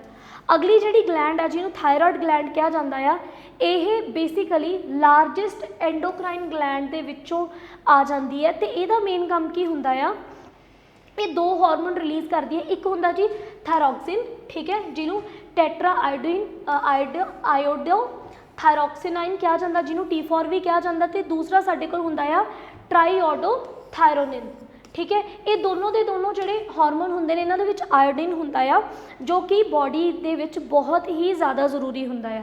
ਹੁਣ ਸਾਡੇ ਕੋਲ ਇੱਕ ਕੰਡੀਸ਼ਨ ਆਉਂਦੀ ਹੈ ਹਾਈਪੋਥਾਇਰੋਇਡਿਜ਼ਮ। ਇਹ ਬੇਸਿਕਲੀ ਕੀ ਹੈ, ਇਹਦੇ ਵਿੱਚ ਹੁੰਦਾ ਆ ਥਾਇਰੋਇਡ ਦੀ ਐਕਟੀਵਿਟੀ ਨੂੰ ਲੈ ਕੇ, ਜਿਹਦੇ ਵਿੱਚ ਇਸ ਜਿਹੜੀ ਗਲੈਂਡ ਹੈ ਇਹਦਾ ਕੰਮ ਸਹੀ ਨਾ ਹੋਣ ਕਰਕੇ ਆਇਓਡੀਨ ਦੀ ਕਮੀ ਆ ਜਾਂਦੀ ਆ ਬੋਡੀ ਦੇ ਵਿੱਚ, ਠੀਕ ਹੈ।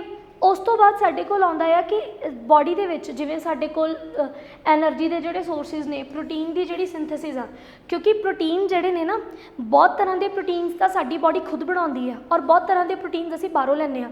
ਤਾਂ ਇਹਨਾਂ ਪ੍ਰੋਟੀਨ ਦੀ ਜਿਹੜੀ ਸਿੰਥੇਸਿਸ ਹੁੰਦੀ ਆ ਉਹਨਾਂ ਦੇ ਉੱਤੇ ਕੰਮ ਵੀ ਜਿਹੜੀ ਆ ਸਾਡੀ ਇਹ ਗਲੈਂਡ ਕਰਦੀ ਆ। ਉਸ ਤੋਂ ਬਾਅਦ ਸਾਡੇ ਕੋਲ ਇੱਕ ਡਿਸੀਜ਼ ਹੁੰਦੀ ਹੈ ਜਿਹਨੂੰ ਗੋਇਟਰ ਦੇ ਨਾਮ ਤੋਂ ਜਾਣਿਆ ਜਾਂਦਾ ਆ।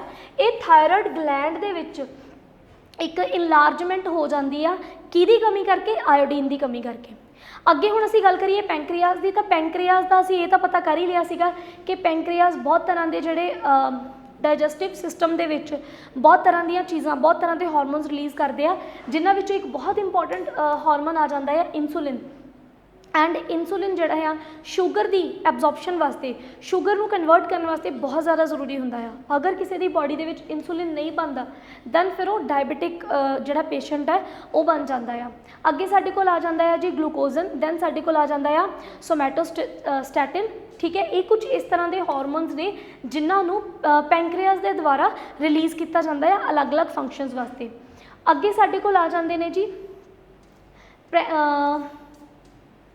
ਪੈਂਕਰੀਆਸ ਜਿਹੜੇ ਹੁੰਦੇ ਨੇ, ਇਹ ਬੇਸਿਕਲੀ ਸਾਡੇ ਇੱਕ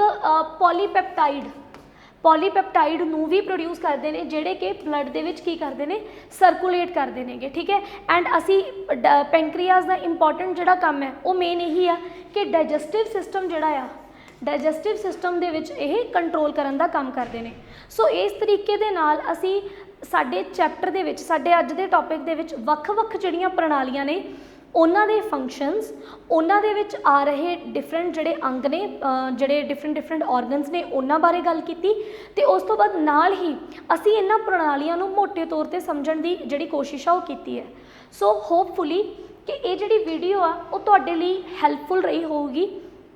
ਐਂਡ ਇਸ ਵੀਡੀਓ ਨੂੰ, ਮਤਲਬ ਮੇਰੀ ਇੱਕ ਨਿੱਜੀ ਸਲਾਹ ਇਹ ਆ ਕਿ ਠੀਕ ਆ ਅਸੀਂ ਇਹਨਾਂ ਚੀਜ਼ਾਂ ਨੂੰ ਪੜ੍ਹ ਜ਼ਰੂਰ ਲੈਂਦੇ ਹਾਂ, ਲੇਕਿਨ ਇਹਦੇ ਨਾਲ ਜਦੋਂ ਅਸੀਂ ਇਹਦੀ ਥਿਊਰੀ ਪੜ੍ਹ ਲਾਂਗੇ ਤਾਂ ਇੱਕ ਬੇਸਿਕ ਲੈਵਲ ਦੇ ਜਿਹੜੇ ਸਾਡੇ ਕੋਲ MCQs ਹੁੰਦੇ ਨੇ, ਅਸੀਂ ਉਹਨਾਂ ਨੂੰ ਨਾਲ ਕਰਕੇ ਆਪਣੀ ਇਹ ਤਿਆਰੀ ਨੂੰ ਜ਼ਰੂਰ ਚੈੱਕ ਕਰੀਏ ਕਿ ਜਿੰਨੀ ਵੀ ਅਸੀਂ ਹੁਣ ਤੱਕ ਥਿਊਰੀ ਪੜ੍ਹੀ ਆ, ਕੀ ਉਸ ਥਿਊਰੀ ਦੇ ਜਿਹੜੇ ਕਨਸੈਪਟ ਨੇ ਹੁਣ ਸਾਡੇ ਮਾਈਂਡ ਦੇ ਵਿੱਚ ਕਲੀਅਰ ਨੇ ਜਾਂ ਨਹੀਂ। ਸੋ ਹੋਪਫੁਲੀ ਕਿ ਇਸ ਵੀਡੀਓ ਦੇ ਰਾਹੀਂ ਮੈਂ ਕਾਫੀ ਨਵੀਆਂ ਪੁਰਾਣੀਆਂ ਚੀਜ਼ਾਂ ਜਿਹੜੀਆਂ ਨੇ ਤੁਹਾਡੇ ਸਾਹਮਣੇ ਪੇਸ਼ ਕਰਨ ਦੀ ਜਿਹੜੀ ਕੋਸ਼ਿਸ਼ ਕੀਤੀ ਆ ਉਹ ਸਫਲ ਰਹੀ ਹੋਊਗੀ। ਸੋ ਅੱਜ ਲਈ ਇੰਨਾ ਹੀ ਬਹੁਤ ਹੈ ਜੀ, ਧੰਨਵਾਦ।